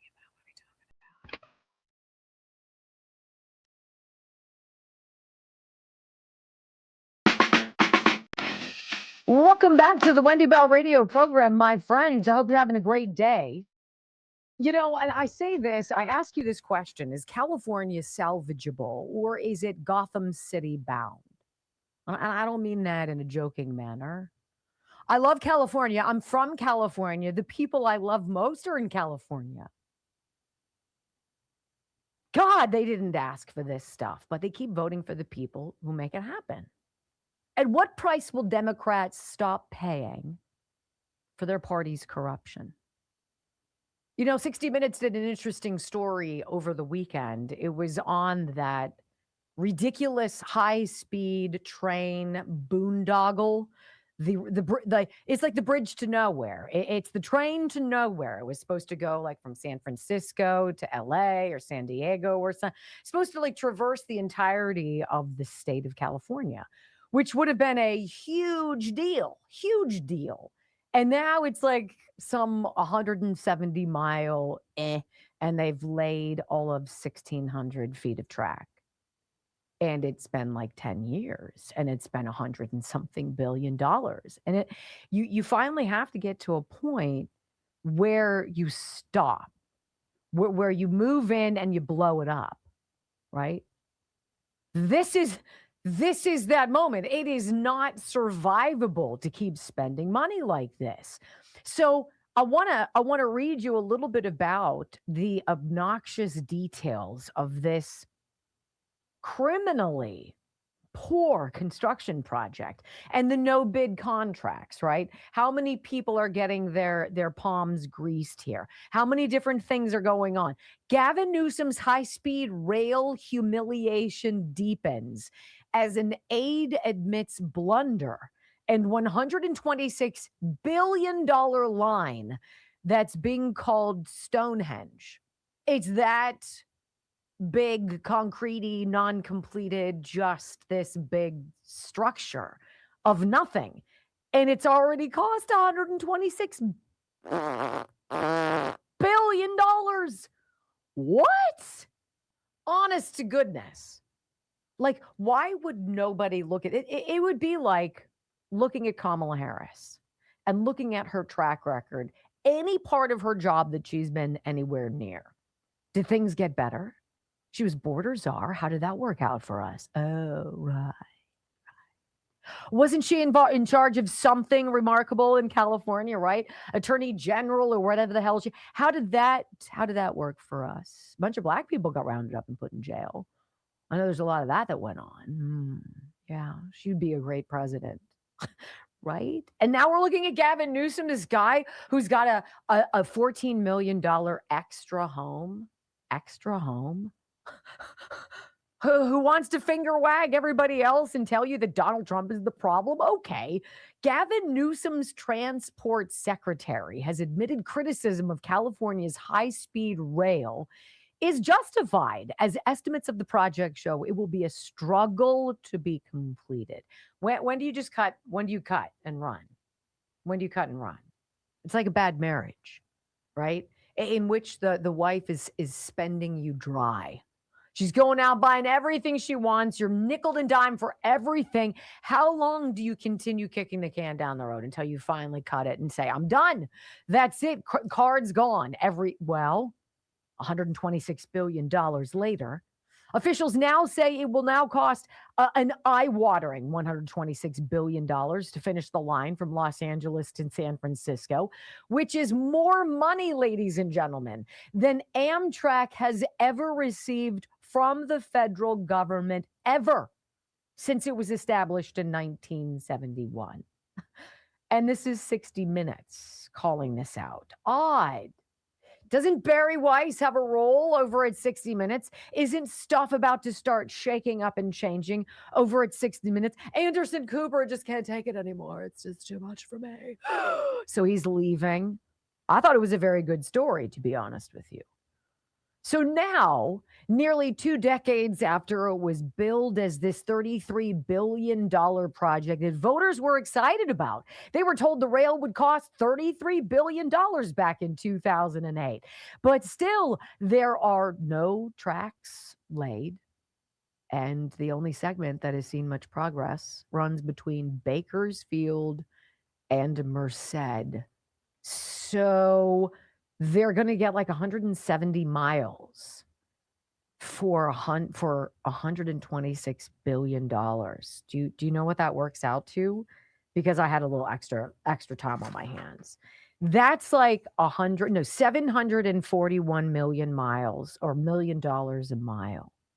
That's what this is costing us. I want you to hear the 60 Minutes guy. Bakersfield to Merced, 170 miles, $740 million per mile, $141,000 per foot of rail laid. It's almost like it's a ripoff, but that's just me. I don't know. Here's the 60 Minutes guy, and he's going to feature Congressman Vince Fong, who is from Bakersfield. He's like, look, this monster eyesore project is the quintessential example of government incompetence and waste. Worse than the Obama. So no plan, no money. They wasted it all, spent it all. Where did it go? Right? There's no rail. There's no service. And so I'm kind of left with this weird thought. Elon Musk put 300 rockets into outer space for $10 billion. For $11 billion, the state of California has built 1,600 square feet or 1,600 feet of elevated rail. And there's no outcry about that. Residents, I'm sure, are like, are you going to complete this thing that's in my backyard? Or is this just going to be like a remnant, a memory to the future generations of Americans, how not to fall for garbage, right? So Japan's famous bullet train opened in 1964, you guys. 1964, 62 years ago. And California's had almost 20 to build this, and they couldn't. Really? More than 20 countries today since Japan's 1964 innovation. More than 20 countries today have high-speed rail, generally defined as cruising, 150 miles per hour or faster. Germany, France, and China, they all have it. So do Turkey, Indonesia, Morocco, Serbia, Japan, Western Europe. Egypt is breaking ground on theirs. I guarantee you they're going to get it done before California does. So what's the uncommon denominator here? What do all these countries not have? They don't have your deep state Democrats of SOC. Who got rich off of these deals? How did it work? Other dumb boondoggles that we're reminded of. You guys remember the bridge to nowhere, that Alaska nightmare? $452 million to benefit 50 people.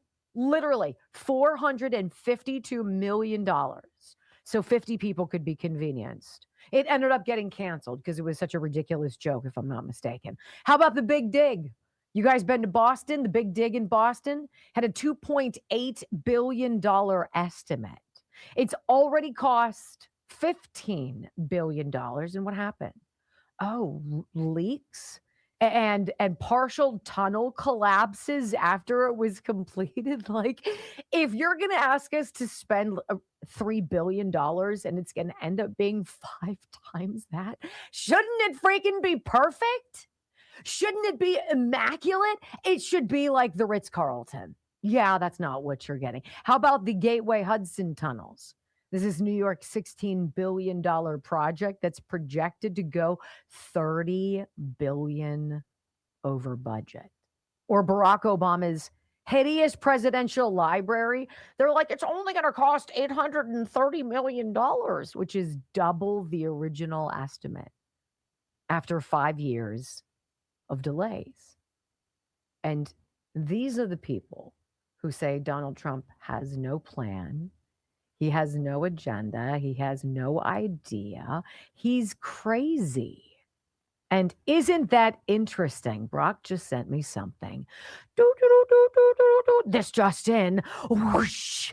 Breaking news. You ready? Marjorie Taylor Greene is calling to oust President Trump after his comments saying civilization will die in Iran if they don't come to the table and work out a deal. Can you imagine being the CEO of the United States of America and having people, imposters, who for years pretended they were allies, who shared your values, only to find out that they've been captured by another party and paid, obviously, to flip-flop and to be the deep state detractors that they are? Marjorie Taylor Greene. This is from justthenews.com. Former representative urged the cabinet to invoke the 25th Amendment and remove President Donald Trump from office after he warned that an entire civilization will die Tuesday night if Iran does not agree to his terms. Seems the guy who is a builder, right? The guy who is a real estate tycoon, whose Trump name is on some of the world's most remarkable buildings, probably knows what the hell he's doing, Marjorie. And so we're wondering, is it about clicks? Is it about likes? Is it about attention? Is it about money? Look, I invite you, do not go anywhere, all right? Coming up in the third hour, I know we have another segment to get to that. We got to talk about this Alex Jones all of a sudden, literally out of the blue, saying Donald Trump is crazy. He has to be stopped. We must call in the 25th Amendment and revoke his presidency. Something's going on, guys. Let's talk a little bit about it next on the Wendy Bell Radio Network. This Colorado thing is the biggest, it's the biggest boondoggle yet.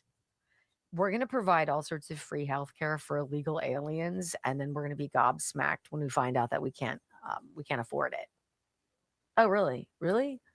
You're going to do stuff for free for all sorts of people? Got it. Hey, Kelly Morgan, Morgane's Fitness. My girl, April 18th, write it down. If you've ever wondered where her gyms are located, it's in Western Pennsylvania. She has 4 locations, Somerset and Cambria counties, which is great if you're from the area. She's got one in Richland, and she says that is going to be the location when they have a 14th birthday celebration for her brand, which is great. So it's April 18th, free admission. Come on in, bring a friend, work out in the gym, use the equipment, check it out. They've got great membership specials. They'll have food trucks, all sorts of fun stuff. She's a delight to be with. So I think you're going to appreciate that. Morgainsfitness.com. Oh, Marjorie.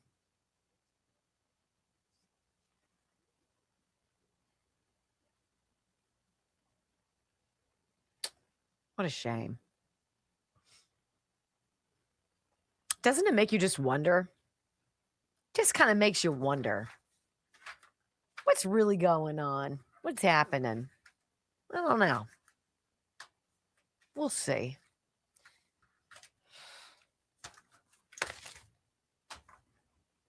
Alex Jones, though, I don't know. Is it a coordinated thing? Some kind of an internal coup, really? I don't know, guys. I'm not buying it. You buying it? What do you think? What do you guys think? Bookmarks. Let's see here. I want to be able to tell you about something here. All right. Rumble Wallet. They want me to say this again to you. Rumble Wallet, again, this is just another economic tool out there at your fingertips, but it's kind of interesting. We've enjoyed working with Rumble. They've been very open with us, very reliable. So I have no problem talking about this. So a lot of people are moving to crypto. There's a problem, though. Most wallets still plug into the same system we're all trying to escape in the first place, which is why Rumble created Rumble Wallet. It's a self-custodial wallet. So you're in charge, basically. You're in charge of your money and what happens to it. And it kind of lives, what they say, inside this ecosystem that actually defends free speech. That's what Rumble is and does. And also financial freedom. No bank holding your balance. Not even Rumble can touch your funds. It's your money. It's your terms. It's your choice, everything. But you're maybe already using Bitcoin or stable coins. Rumble Wallet gives you even more power. Direct, fast tipping and support for creators on Rumble without waiting for payouts. On-chain payments made in assets like Bitcoin, Tether Gold, and other stuff. And more, they usually stop at storage, but Rumble Wallet connects your money to a marketplace of ideas that refuses to cave to censorship. So if you're serious about sovereignty, financial and digital, this is where you level up. Go to wallet.rumble.com. Wallet.rumble.com. Check it out. See if it's something that you might be interested in. Lots of options out there. Brock, what do you think about Marjorie Taylor Greene? What do you think is going on? This and now Alex Jones, I don't know. I feel a setup. If I had to guess, she's so irrelevant now. Yeah. That once you become, you said about clicks before and going viral, she was the darling to people would defend her left and right. Mm-hmm. And now they don't care. And she doesn't know how to handle it. Period. A lot of insecurity in this world, guys.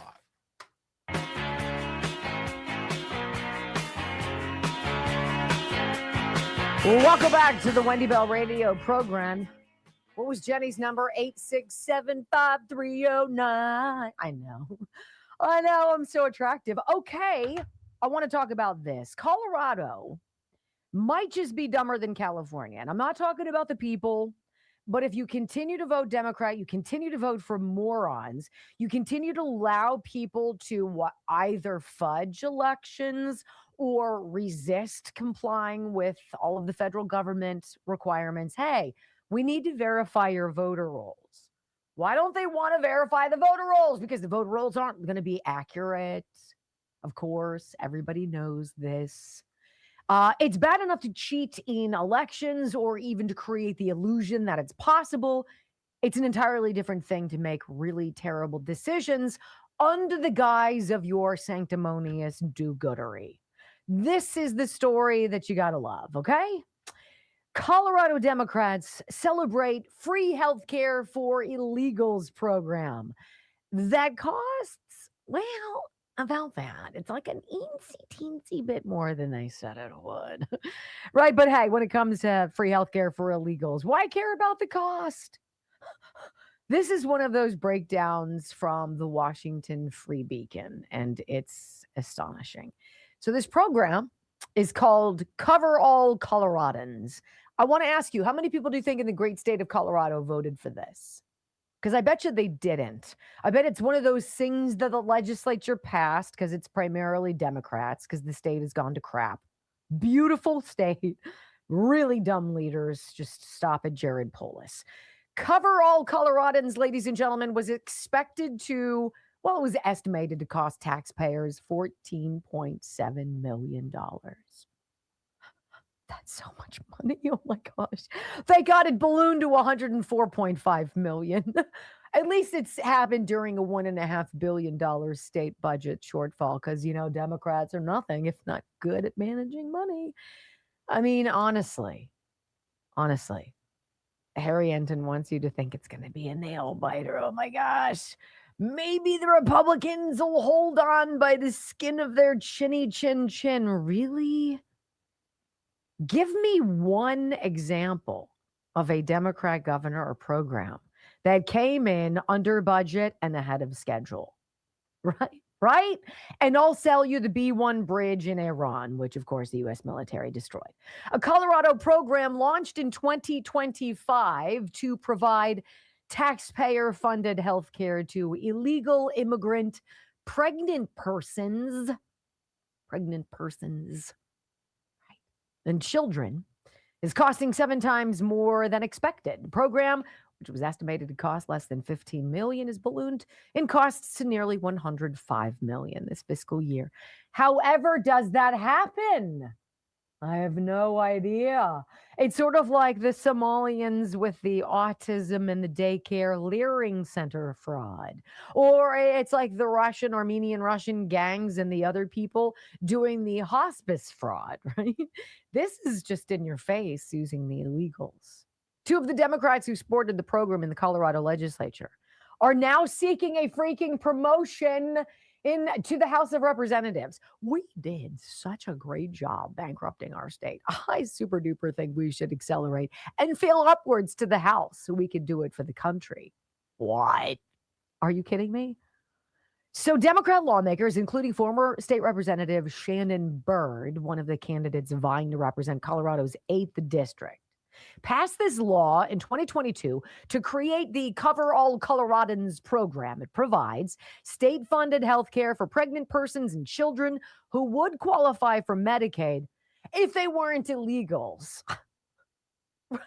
It's never for you. It's not for you. How many of you would love to be able to go and try some kind of a therapy provided by a chiropractor? Maybe some kind of a red light therapy, maybe something that's not FDA approved and so therefore covered by your insurance. Why not? Why not? Why aren't we allowing this money to go towards the experimentation of potentially life-changing procedures for the American people? Because the Democrats don't care about you. I mean, I don't even know how much more you can slice it.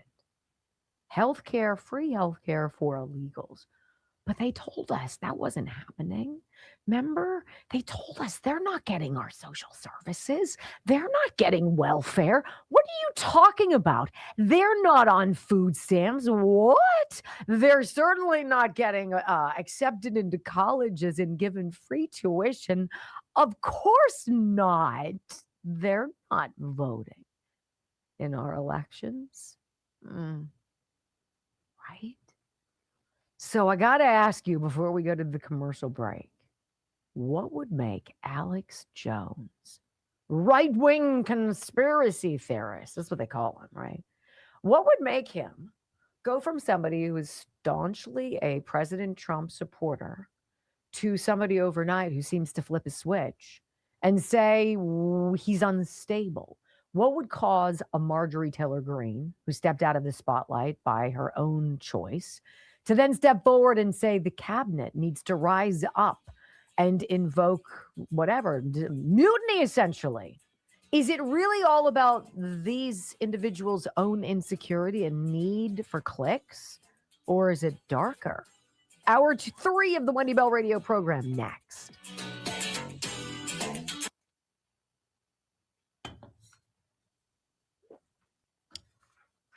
All right. If you are under the age of 65, a lot of you out there have children who are like my oldest son, Michael, who's aged out of health insurance through Joe and me. And they know they need something, and they will forego getting vision testing. They will forego getting their teeth cleaned.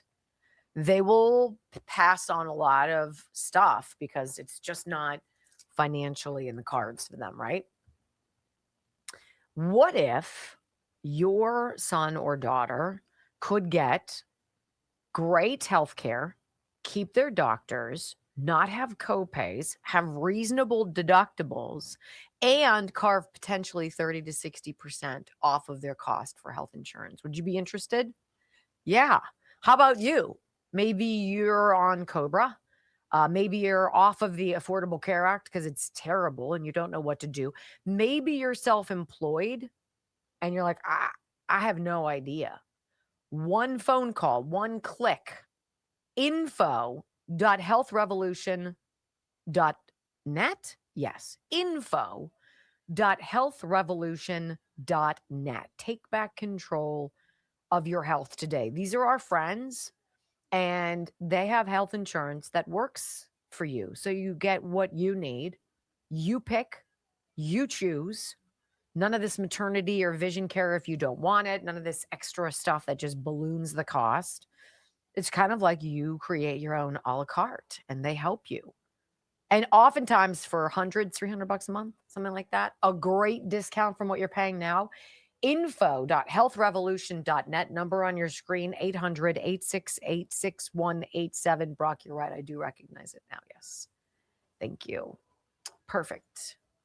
800-868-6187. At least he listens to me. There's one man in my life who listens to me. I don't want to get fired, so there's didn't say that. I didn't say why you did it. I just said Oh. that you do it.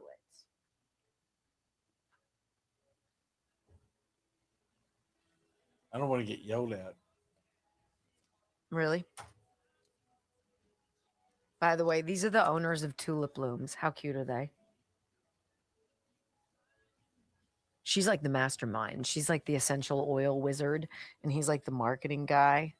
So she like is in her own apothecary, and she knows all about these botanicals and about these things over here, and she merges them together and creates these magnificent things. And I get to test a couple of them. I'm testing something right now. So great. So excited. Okay, little things, babes, little things. All right. Apparently, Iran has cut off all ties, all talks. Okay.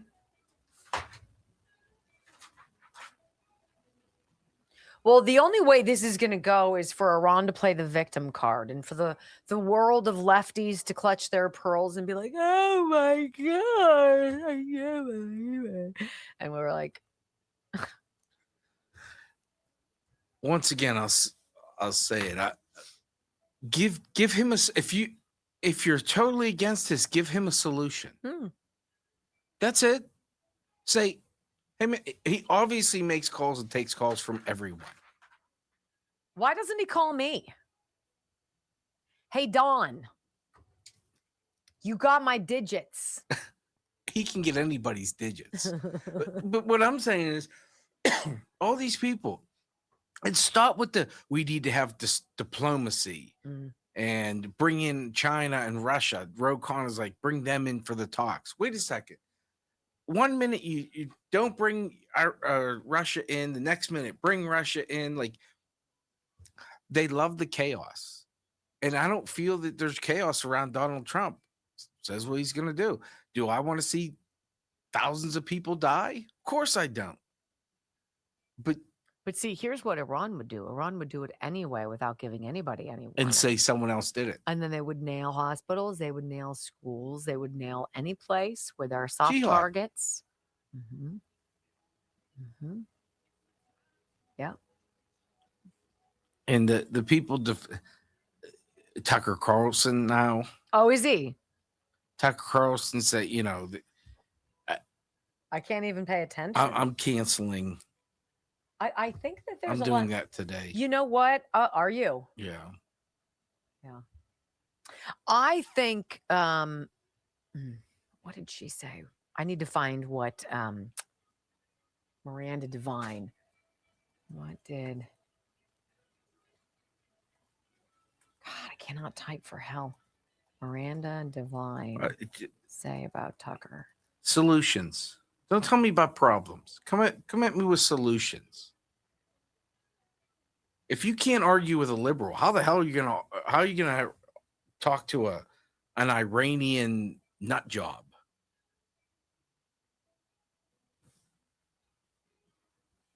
Something's gonna happen.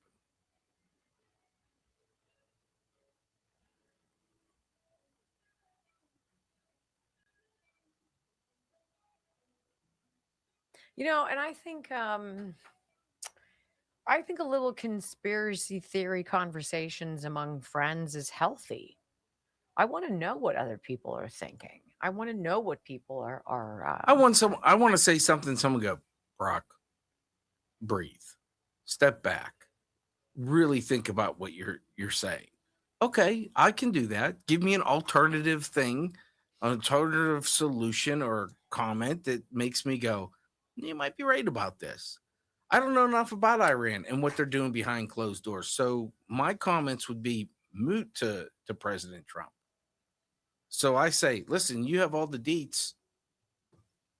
Ireland I Contracting. voted for you. 1-800-NEW-ROOF, IrelandContracting.com. I've got Gary on the mind because he's coming over tomorrow to measure skylights. I need a new roof. I need some new skylights. It's been almost 20 years. Sucks. But you know what? When you get that notice, you need to know. And I trust Ireland Contracting. 1-800-NEW-ROOF, IrelandContracting.com in Pittsburgh. You will love them. I trust them. You can. 5,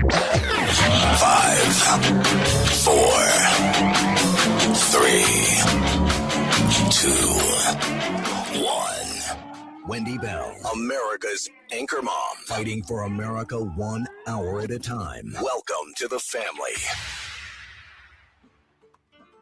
She once hosted a 3-hour show in just 15 minutes. She once intimidated the Electoral College to audit itself. Her monologues are so sharp, they're considered a concealed carry weapon. Fact-checker sites routinely issue her a retraction a week in advance.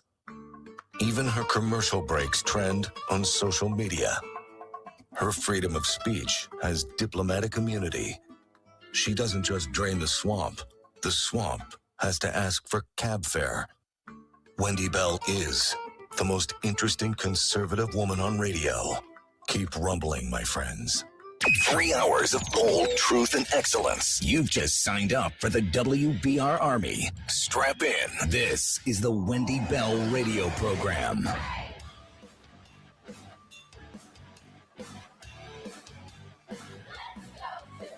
Welcome back. Hour number 3 of the Wendy Bell radio program is live. I'm paying attention to some voices out there. And I don't listen to them often. But people who used to be staunch conservative defenders and allies of this president and this party, this Republican Party, are wandering off the reservation in wild, dizzying fashion. Right? We have allegations that Pam Bondi is secretly working with the Bushes, specifically Jeb Bush, the firebrand that guy is, right? And Mike Pence to spearhead this coup within the administration, weasel in with the cabinet members and see if you can get enough to be like, hey, this president is unhinged, right? Then you've got Tucker Carlson doing the same thing. I don't understand where people go. I don't understand how you take such a detour in your thought processes. And it was interesting because I was reading or listening to something from Miranda Devine. She's the New York Post columnist who wrote The Laptop from Hell. She's been fantastic. She and Tucker Carlson are very close. And apparently he's writing a book, and he had asked her, would you please consider writing the foreword? She started, and then he really started going off of this wacko deep end. Brock, what are some of the things that Tucker has said recently? I haven't paid much attention. Have you? He went off on Trump for mocking Islam. This is the same guy 4 or 5 years ago mocked Islam. So he's also said that socialism isn't authoritarian. Yes, thank you. Tucker has he's kind of gone in this weird direction. I don't know where he's flip-flopping back and forth. I don't know where it's almost like he doesn't know where his funding is going to come from next. Oh. And he needs to figure that out. Well, this was interesting because last month, Miranda Devine sat down with the Rubin report. She did this interview, and they were talking specifically about Tucker Carlson, and she said that she doesn't recognize him anymore. And she said that regarding his post-Fox podcast, right? Attributing it to isolation after losing his top Fox team, his producer, Justin Wells, and nursing regrets over promoting the Iraq war early in his career.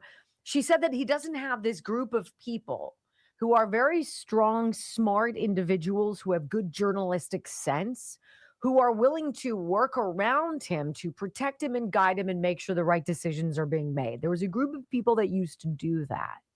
He got the boot from Fox and then really was kind of on his own island. And she says that she does not recognize him anymore, that it's almost as though there is this desperation for clicks, for views, for likes, for attention, for what have you. That's scary. It's a little scary. This, though, is just wild. Alex Jones yesterday, I'm going to read you this great take from a website, MEXC.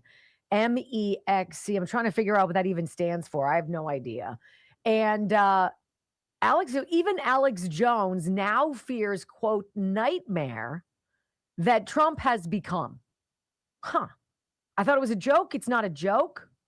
Right-wing conspiracy theorist Alex Jones warned that President Donald Trump might use nuclear weapons on Iran because he is a dementia risk. That is a huge leap. Hands down, this is a quote. In my 32 years on air, nothing has ever even come close to how much danger we're in the insanity of what's unfolding and the nightmare that Trump has become, Jones asserted on Monday after the president suggested he could destroy all of Iran in a single night. Now, I listened to the press conference. I know what the president said. We were listening together. He said it on this program, right? He's like, literally, in 4 hours, I give them 8 o'clock tonight as the deadline. By midnight, we will have decimated all of the targets that we need. We will take out the infrastructure necessary for them to ever process, transport, or what have you, oil. We will eliminate their ability to turn on the lights. We'll do all of these things. He didn't say he was going to attack civilian infrastructure. He said he could destroy it in 4 hours. So somehow, in Alex Jones' mind, the president must be using nuclear weapons. He's going to nuke them. What? What are you talking about? Hands down, nothing has ever come close to how much danger we're in and the insanity of what's unfolding and the nightmare that Trump has become. All of this is insane. No real objective. Really? Do you guys feel, after listening multiple times to multiple people in this administration, that there's no real objective in Iran? Or is it they will never have a nuclear weapon? And we will make sure of that. And if they decide not to play, well, we're going to knock them into the Stone Age. I'm pretty sure I heard the president say that. Trump threatens to take out, this is a quote, the entire country of Iran tomorrow night. Military planning underway. How do you take out an entire country? Now we have the backdrop of the neocon mouthpieces that he says listen to saying use nukes. What?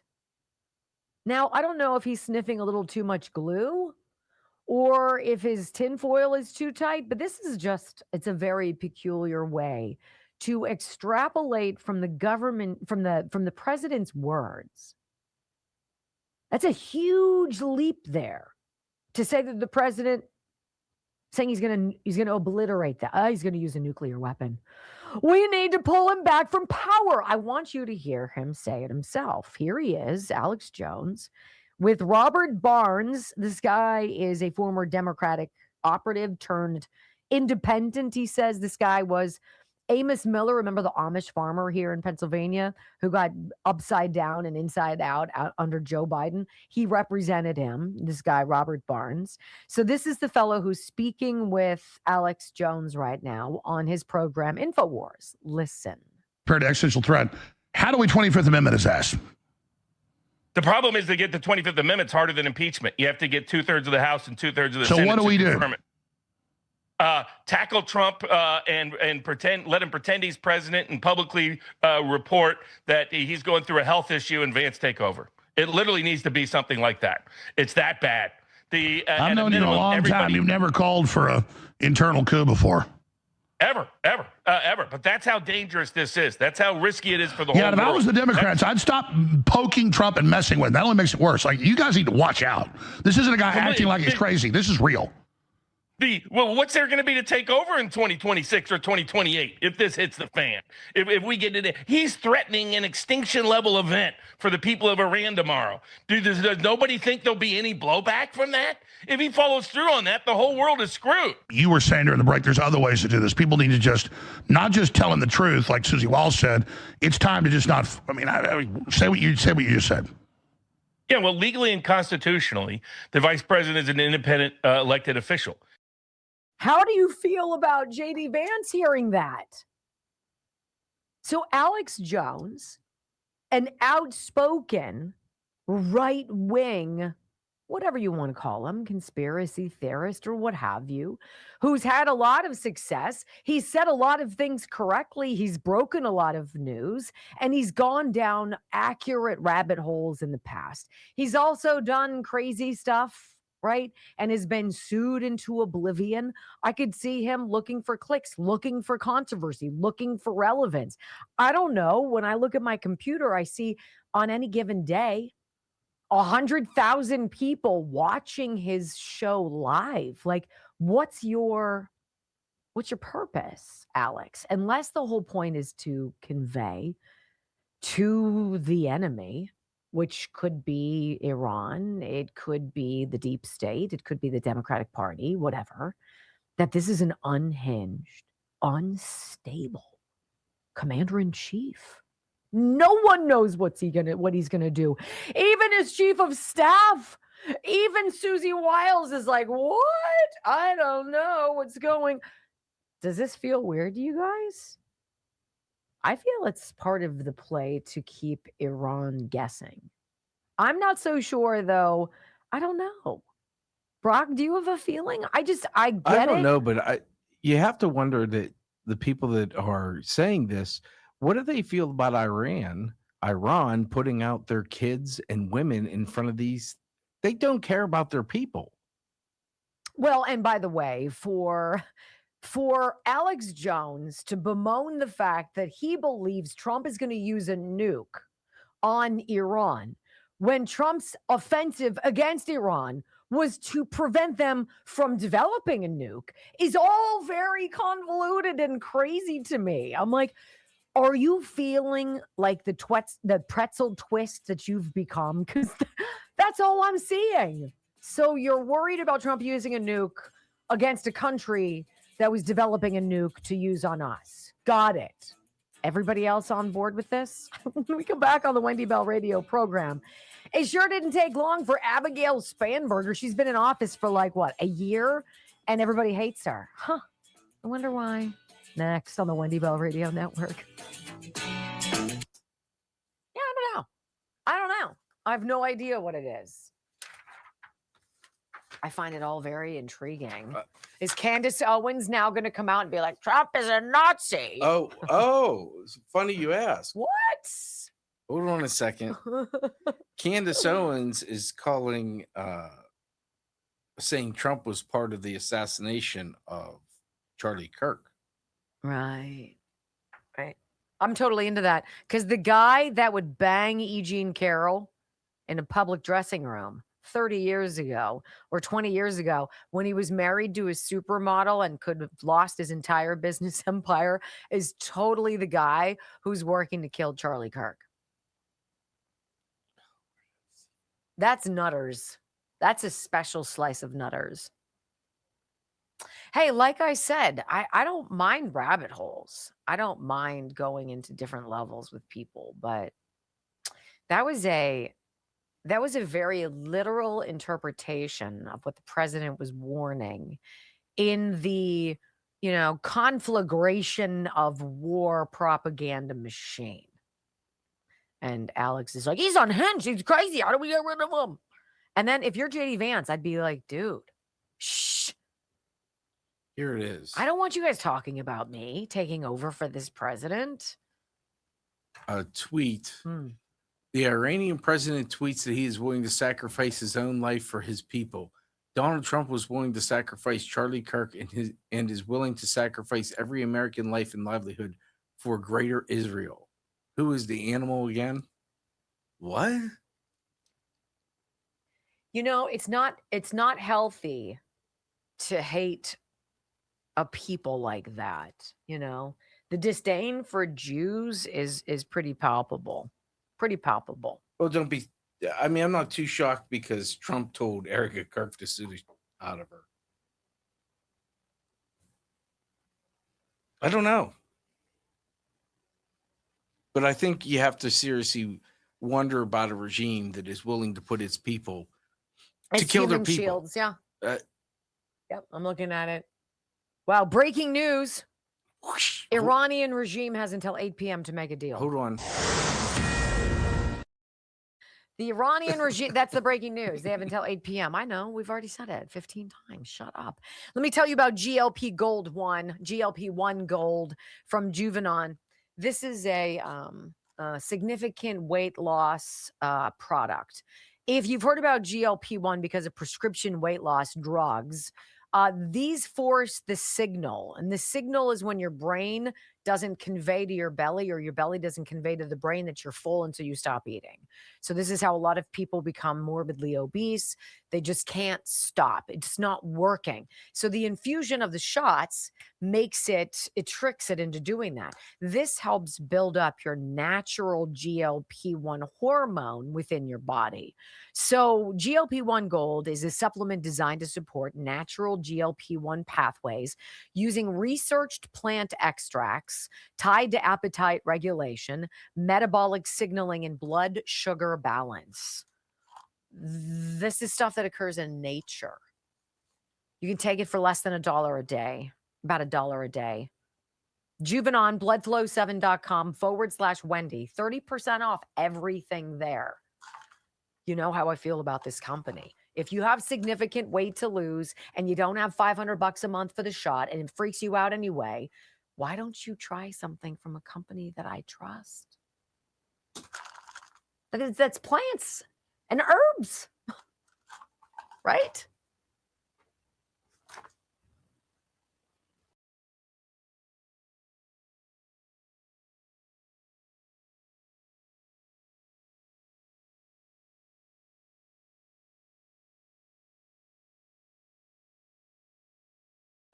Can you imagine being part of the Iranian population?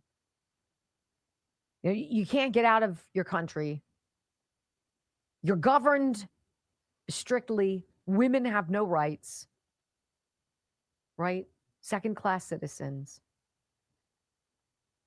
The vestiges of the Iranian regime that have not been neutralized yet are now mobilizing children as human shields. That is the message that Iran is sending to the world. We will sacrifice our children in an attempt to prevent the bombing of our infrastructure. We're not going to sit down and we're not going to sign a deal. We're not going to finally say, look, we're ready to be good neighbors. No, because it's baked into who we are is this regime. Death to America, death to Israel. The people there have no information, no access, no help, nobody coming to help, except one man who everybody and his brother wants to take out because he's fully convicted that he's doing the right thing. Let's talk about this broad in Virginia. What a dumb hire. What a dumb hire. I'd love to go back and see if that was actually real. Abigail Spanberger, the moderate who wasn't, she's a freaking hardcore progressive. And she's like, no, I'll be right in the middle. Everybody will love me. Well, she lands at the bottom now of Virginia governor rankings ahead of this gerrymandering vote. Democrat Virginia Governor Abigail Spanberger is less popular than each of the 8 previous governors of her state was on average, according to a Washington Post poll released Monday. It's an odd thing to survey, isn't it? What did she do after, 4 seconds on the job? We will refuse to work with ICE. We're going to raise taxes. We're going to make your life miserable. We're going to bleed you dry. We're going to make everything so freaking cumbersome. We're going to put in more cones and roundabouts and speed humps to slow you down, because it's all about succumbing. It's about being fleeced over and over, whipped, and being controlled. So the survey conducted by the outlet Washington Post and also George Mason University's Schar School of Policy and Government found that 47% of registered Virginia voters approve of Spanberger. Are there 47% of people in that state who are that dumb? That dumb. When you have 50 different kinds of taxes and fees go up in the first 100 days of a person's new job, and the benefits of those taxes never come through to fruition, you don't have a clue in the world what you're paying for. Well, you're just a smaller version of Gavin Newsom's train to nowhere, right? What exactly are you getting for that? So 46% of respondents disapprove of Spanberger, 47% approve, apparently. I find that shocking, unbelievable. People are not that stupid. The polls release comes just over 2 weeks before Virginia voters will head to the polls to vote on a proposed Spanberger-backed gerrymander that would have approved, likely shift the House delegation from 6 Democrats and 5 Republicans to 10 Democrats and just 1 Republican. Hey, Virginia, you know what's at stake here, right? Everything. Do you know what the Democrats are planning to do once they retake control of the House, if it happens? And I hope, God willing, it doesn't. They're already working on round 3 of impeachment. Is it? It's so frustrating. It's so juvenile. It's so beneath the degree of their service as members of Congress. It's embarrassing watching everybody resist whatever Trump says, however beneficial it is to the whole brand of America. Do whatever they can to stop it at whatever cost. It's disturbing. Abigail Spanberger was bad for Virginia the same way Ralph Northam was bad for Virginia. And he led the state with an average approval rating of 48%. That was the lunatic who submitted full-term abortion after birth. After birth is a reasonable thing for a woman to be able to say. Here, love, look at your baby. Oh, yeah, I really don't want them. Okay, we'll take care of it. How is that different than lighting up your country's children and asking them to form a human shield around a power plant? Tell me, right? But Trump's the problem. Got it. When we come back on the Wendy Bell radio program, my friends, my goodness, Stephen A. Smith is what is wrong with America. Buckle up. He pissed me off. and sometimes I like Stephen A. Sometimes I like some of the stuff that he says, but I love that he comes out and he thinks he's got these great epiphanies. And meanwhile, we've been talking about them for months. And I'm like, say what? He's trying to win.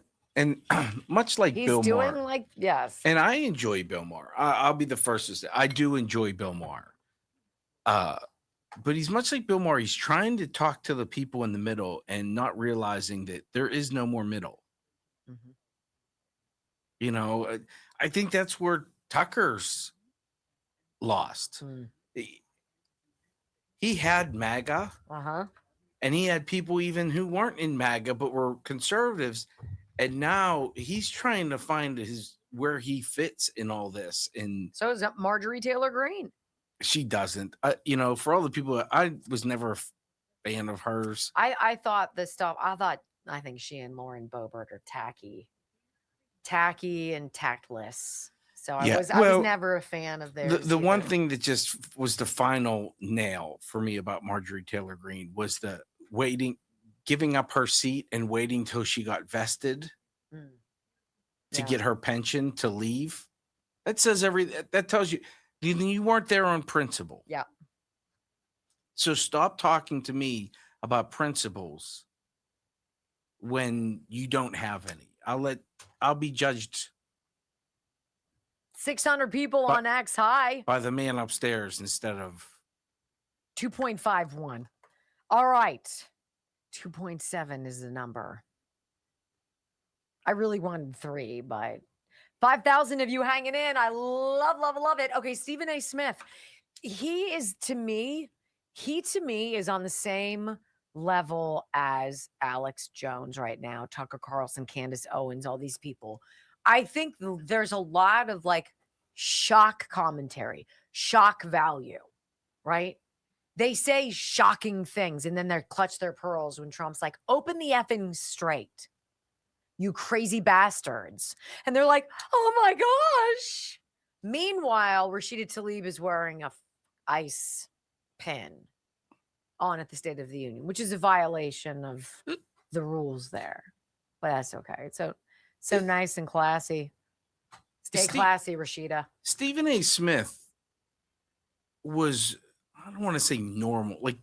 Okay, I could understand him. And then people started saying you should run for president. And he got a little bit big for his britches. Yeah. And now he had to pick a lane. And he was forced. Yeah. And now he's worried about what certain people were thinking about him. Before, he never cared what anyone said. He was a sports guy. He didn't care what you thought of him. Now he cares. He has to care because now there's an image. Because if he wants to run for president, he has to be able to talk to people. I don't disagree. I think that's well said. And I think it fits perfectly here. We blew it out yesterday because I wanted to talk to you guys about it yesterday. But actually, this clip is from last month. And I just found it and I was like, very interesting. It's about Kamala. And he's very annoyed that Kamala decided to finger wag the Black community at Jesse Jackson's funeral. And so it set him off. And he cannot see his own idiocy. He got conned to vote for an abject 0. I hope that it takes a little bit more for your vote than somebody who looks like you, is your skin color, or you feel like it's their turn. Is it really somebody's turn? It was Hillary's turn. She had to deal with Bill cheating on her, and he was such a douche, and everybody felt bad for Hillary. It's Hillary's turn. No, Hillary's a scumbag. She's the axis of evil. No, it's not her turn. It's her turn to be prosecuted and likely hanged. There's a difference. But all these, it's her turn. I'm like, you guys have nothing. You don't care. You're so used to getting away with whatever you want. You stopped trying. It's like marriage. You get super comfortable with whatever it is, and then it's lifeless and boring. And then you're Edith and Archie Bunker, right? Or you're the Bradys and you sleep in separate twin beds in the same room. Or worse, because of snoring, you sleep in separate bedrooms. like Lucy and Desi, right? Sometimes did. And that's where we are. We're in this weird relationship chasm. I want the spice back. I want the fire back. Ain't gonna get it with the Democrat, y'all, but you will get a bridge to nowhere. The Tucker thing, what Miranda Devine is spot on with. Like if you were in this He's position, wayward. you need, and I'm not paying. Wendy needs me to say, You need to have I'm not somebody sure about you this. trust Right. who's like, I don't think that's a good decision.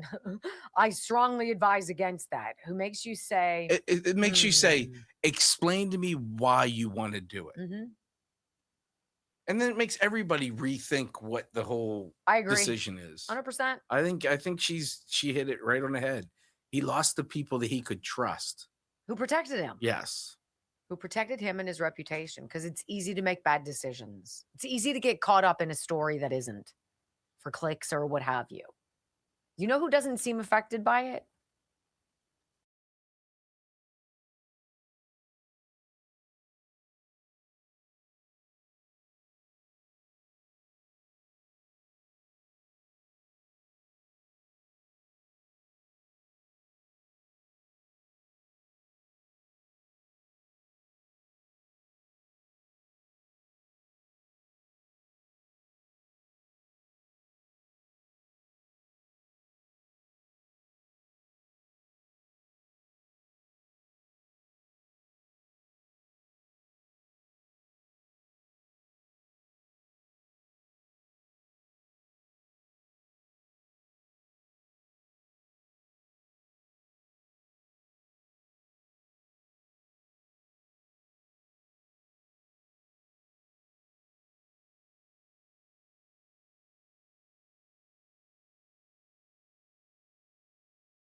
Smith. I don't know if you guys ever listened to him. He's got his own show.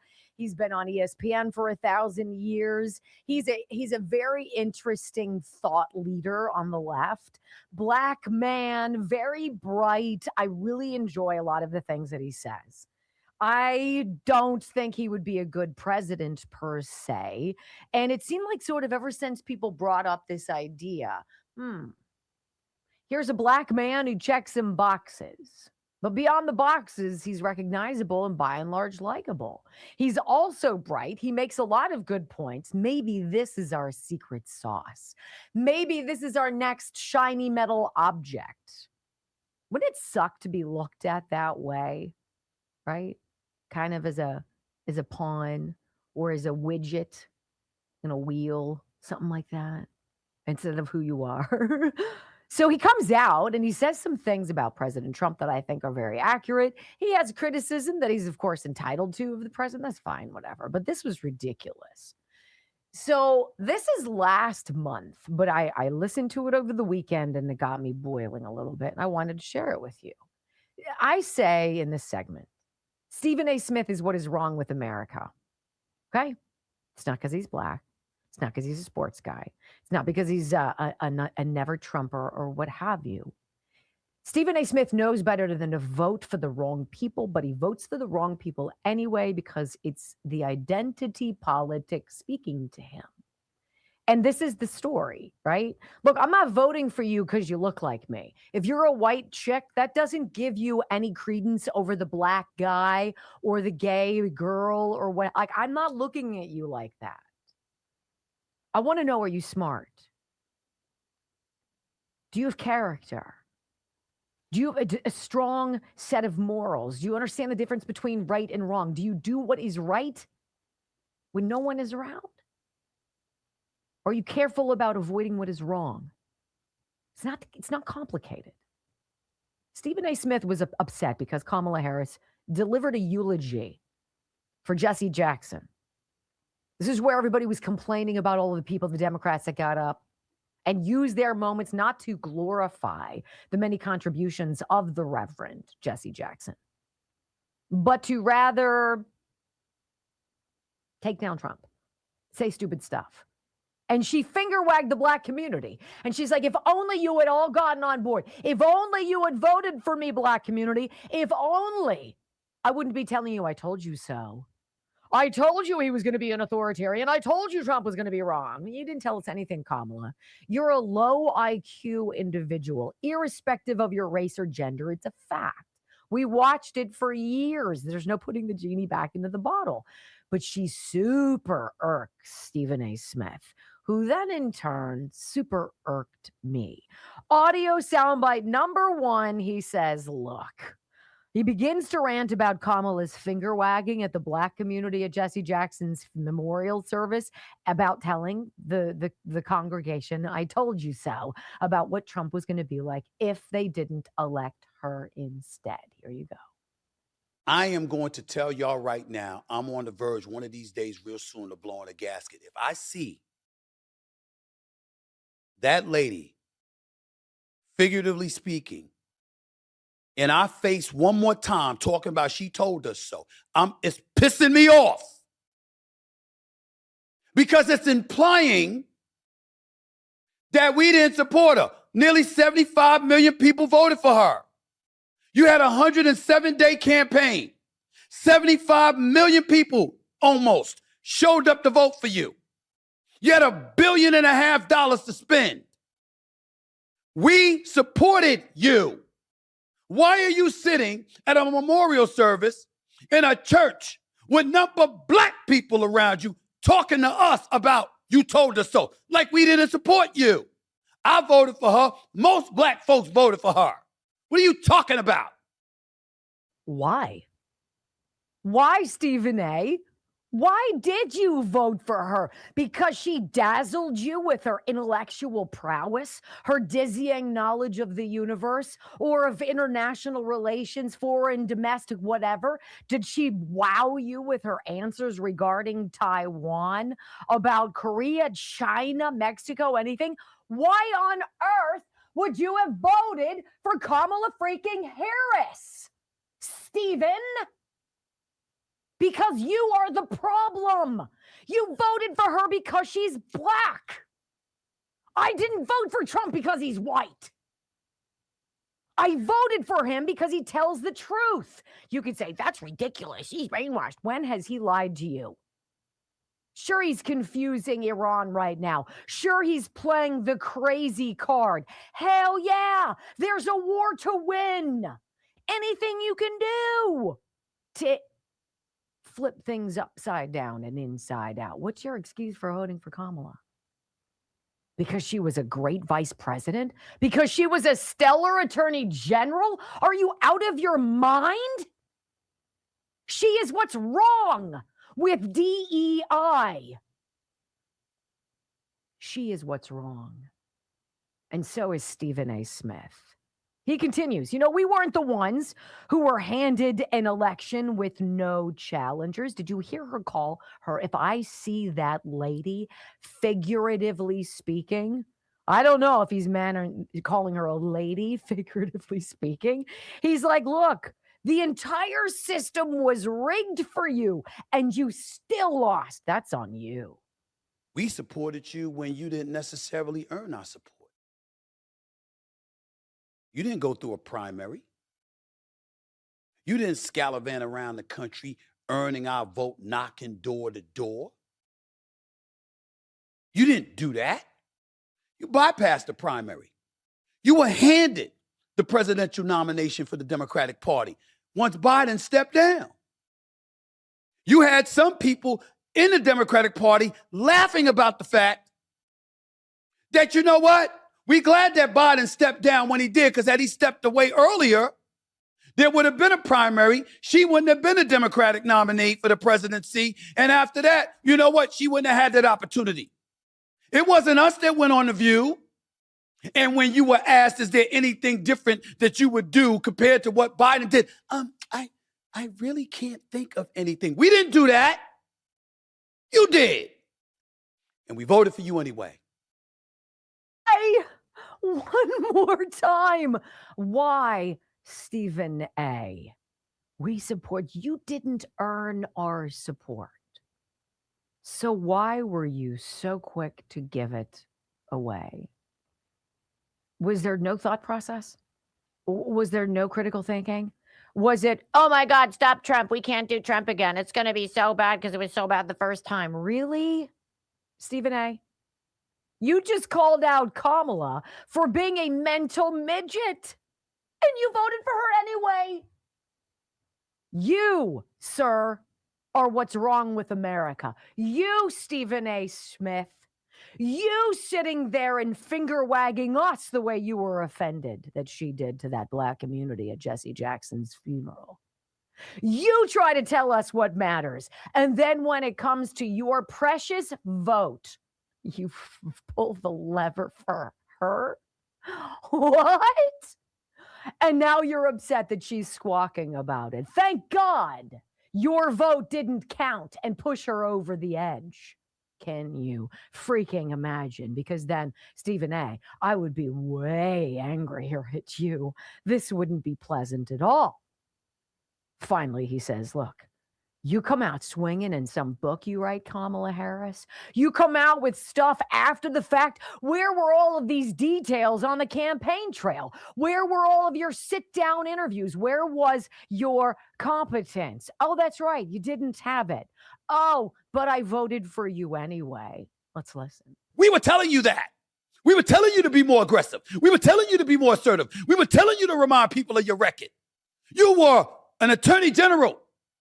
You were a senator. You were the reigning vice president of the United States. You had the credential. What were you being passive for? You didn't want to be disloyal. You didn't want to come across as being disloyal. But we found out in your book, after you lost the election, you didn't tell us all of that beforehand. You wasn't aggressive beforehand. You didn't push the envelope beforehand. Black folks still supported you. Why you keep standing in our face talking about you told us so? Like somehow, some way we went against you and we didn't believe you and we didn't support you. Yes, we did. Yes, we did. In some cases, against our better judgment. We still supported you. Again. Why? Against your better judgment. Huh. Well, we found a very interesting clip on TikTok that might help unravel some of the delusion of this identity voting on the left. So here is a core part of left-wing psychology you need to understand so that you could even just wrap your head around how anybody could ever vote for these freaks. Above all, the type of person who votes Democrat is desperately vulnerable to peer pressure. Let me give you two examples that illustrate this right off the bat. Number one, many blue states were locked down because of the bad cold COVID for over a year. When I was in Portland, Oregon in April 2021, there was zero in-person dining happening at restaurants. Not the wearing the mask and then sit down and take it off and you're magically okay, not reduced capacity, nothing. There was a chicken wing restaurant down the road from me that had this sign about how you can wear a mask or you can get out. There is aggressive in-group social policing that happens on the left in a way that is not comparable on the right or amongst more independent-minded people. Even though none of it made sense and it was completely just security theater, you must wear the mask. You must socially distance. These people would wear masks outside alone, you guys, because they have an extreme vulnerability of being labeled as a member of the outgroup. Extraordinarily susceptible to peer pressure and aggressive in-group social policing. I don't want to know. I don't want them to know I said that. I don't want Sheila to know. I better do this or do that. Meanwhile, I'm like, I don't care what you think. I don't care if you like me. I don't care if you believe in me. I don't care if you agree with me. I don't care. You're entitled to your opinion. These people, their strength comes from numbers, not in terms of quality of ideas, not in terms of strength of character, not in terms of moral fortitude, but in their feckless disregard for common sense that they all kind of share together. It's crazy. Stephen A. Smith, I blame you. When we come back on the Wendy Bell radio program, dumb things progressives say. It's almost like it should be a game show. You ready to play? Next on the Wendy Bell Radio Network. He's getting mad at Kamala. I'm getting mad at him. All these things, all of the reasons you just elucidate, right? You just said it. You got given a primary. You didn't have to primary. And we were glad that you didn't get primary because you would have lost. But I voted for you anyway. That is the definition of what he just did of hypocrisy. The definition of it. He's blaming her. No, Meanwhile, it's the definition of insanity. Because you know how they spend your money. You know what they do with power. You understand the results that are horrible for this country. Right? And yet you think if you do it one more time, I'll keep voting Democrat. It'll change somewhere. That's the definition of insanity. so some people in the chat is saying that the mods aren't silencing some of the people who disagree and have different opinions. This is why we play things like that woman from Georgia. Mm-hmm. Sometimes conservatives can be just as bad. Mm-hmm. I don't like what they're saying. Silence them. How are you any different? You know, if you're going to be threatening or, you know, you cross the line that you know you crossed. Yes. Other than that, you are allowed to say what you want here. I did warn that one person on Weekends with Wendy, and there were 2 fake accounts. By the way, 2 fake Wendy Bill Radio and Wendy Bell Radio 052 or some bull crap like that we had to flag Rumble for. And that's very flattering to me. I mean, it's annoying, and it's annoying for you because they suck. But I drive someone enough crazy that they would spend the time to create a Wendy Bell Radio fake email and fake handle and then rip off my trademark, which is an infringement. It is an actionable infringement, trademark infringement. They take my logo and they use it as their thumbnail. And I'm like, really? That's breaking the law. Yeah. If you think it's us, step back and read it. Read the name. You guys know better. Yeah. You know better. Wendy Bill Radio. I'm super excited that literally the entire show, I think maybe we've seen 200 people leave. You guys have been solid this whole show. Yesterday too. I'm amazed by that. Yeah, you know, we hung in with, can we get 110 people, please, to click the thumbs up button underneath me? It's this, we have 20 negatives. Thank you for that.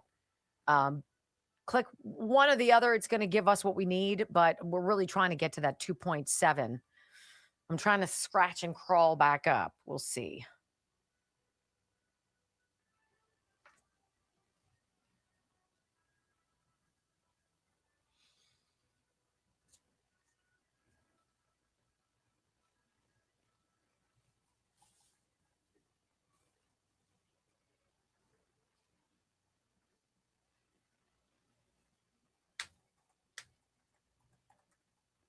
I'm just a firm believer, and there's plenty of room for disagreement and difference of opinion. And I got tired of people getting banned and emailing me. What do you mean? People would get timeouts and banned, and I didn't do this, I didn't do that. It's like, I really don't care, but I didn't see it.